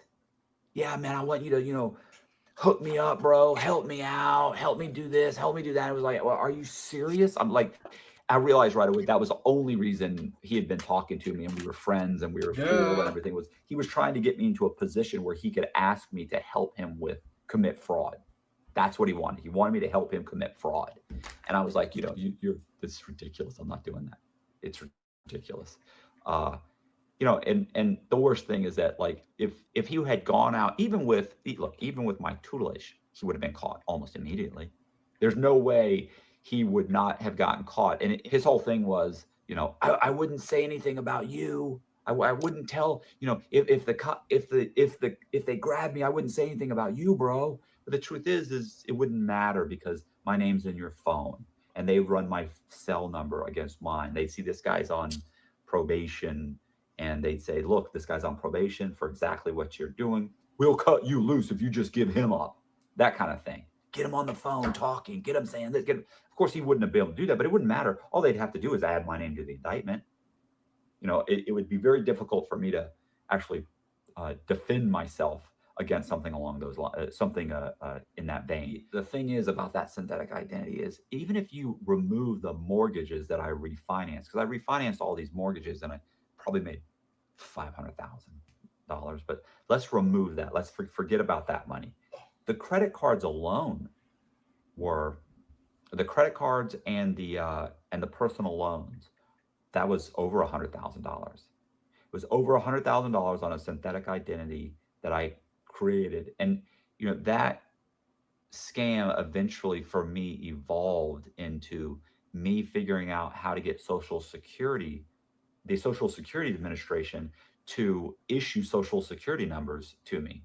You know, I started creating fake birth certificates and shot records, and I would go into Social Security, and I'd tell them, look, I have a child that was born, you know, he's 10 months old, and he was born with a midwife, wasn't born in a hospital. His Social Security number was never issued, and they would issue me a Social Security number. And I could pick any name I wanted. Let's say, you know, the father's name is, you know, Matthew Cox or whatever. I could say anything. I'd say Lee Black, because I have an ID named Lee Black. So, but whatever. Let's say I'd say the father's name would be, let's say, Matthew Cox. The mother's name would be, let's say, Jennifer Silver. And my son's name would be David Silver. The mother, that you don't have to give your son your name, you know, your surname. It could be the mother's surname. So I would walk in and I would give him a birth certificate, and that name could be anything. I just say, oh, well, that's the mother's last name is Silver, so it's David Silver. She named the kid, and that's the way it is, and there's nothing I can do about it. And they never questioned that. They would never question, like, I would get these names issued to people that just, you know, did not exist. And look, a week or two later, the Social Security card would show up, and then I'd register to vote as that person. So I'd register to vote as David Silver. And then I'd go and I'd order, I'd order the credit cards, everything.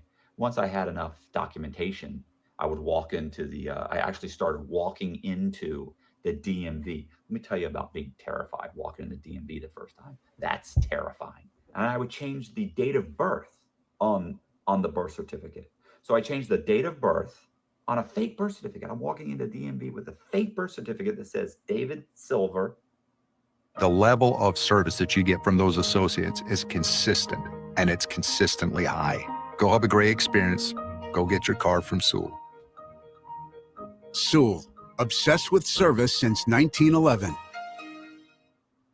Each of your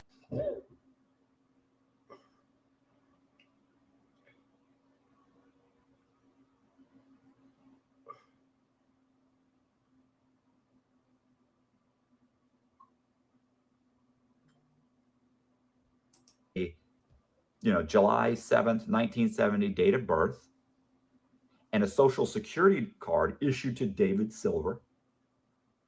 And I would walk in, and I'd give them that. Oh, and I'd register to vote in that name, and I'd have several credit cards in that name. And I also had the envelopes that were being mailed to me.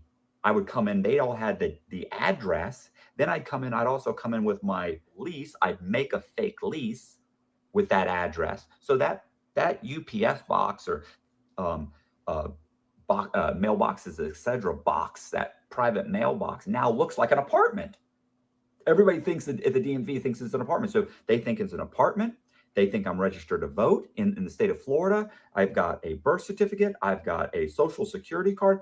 Everything is real. So they would they would immediately say, oh, okay. Oh, just moved. Yeah, I moved here a few months ago and I lost my driver's license. I'm from, wherever, Kansas or whatever. So they'd say, okay, I'm only asking for an ID. It's not like I'm trying to drive because I got a DUI somewhere. And they would, even if they tried to pull it in Kansas, nothing comes up. That's not my fault. I have all the documentation. So they say, go get here. They put it all in the system. They would have me take a picture. They give me an ID. I'd walk out. Now I've got a real driver's license. I have a real driver's license, a real Social Security card, real voter's registration card, real credit cards. And you can imagine all the real stuff I ended up having. And other than the DMV, who asks you to see your birth certificate? Nobody. Anyway, that's essentially the synthetic identity fraud that I was committing. And then I was doing that. I was always doing that. A little here, a little there. Anyway, if you like the story, do me a favor, subscribe to the channel, hit the like button, share the video. If y'all ain't learned nothing from that video, or whatever y'all want to know, I don't know what to tell you because he just dropped a lot of sauce, a lot of gems, a lot of information that's for sure gonna help y'all win. All right, but make sure y'all tapping in with my live channels, my Twitch, King Hussle Live, all my YouTube channels, whatever channel that you're on right now, Facebook, whatever. Make sure y'all subscribe, hit the notification bell, go follow me on my Twitch, King Hussle Live, King Hussle on my YouTube channels, Milwaukee Made King Hussle, Crazy Reactions. No rags, just riches, everything, man. We're going to be going live. We're going to be turning up. I'm going to be dropping more gems. So with that being said, I'll see you at the next live video. You never know when I go live. I might be going live in 10 minutes. I might be going live in 30 minutes. You never know when I'm going live. You never know when I drop a new video. So just stay tuned. Hit the notification bell. And I'll see you at the next live or video.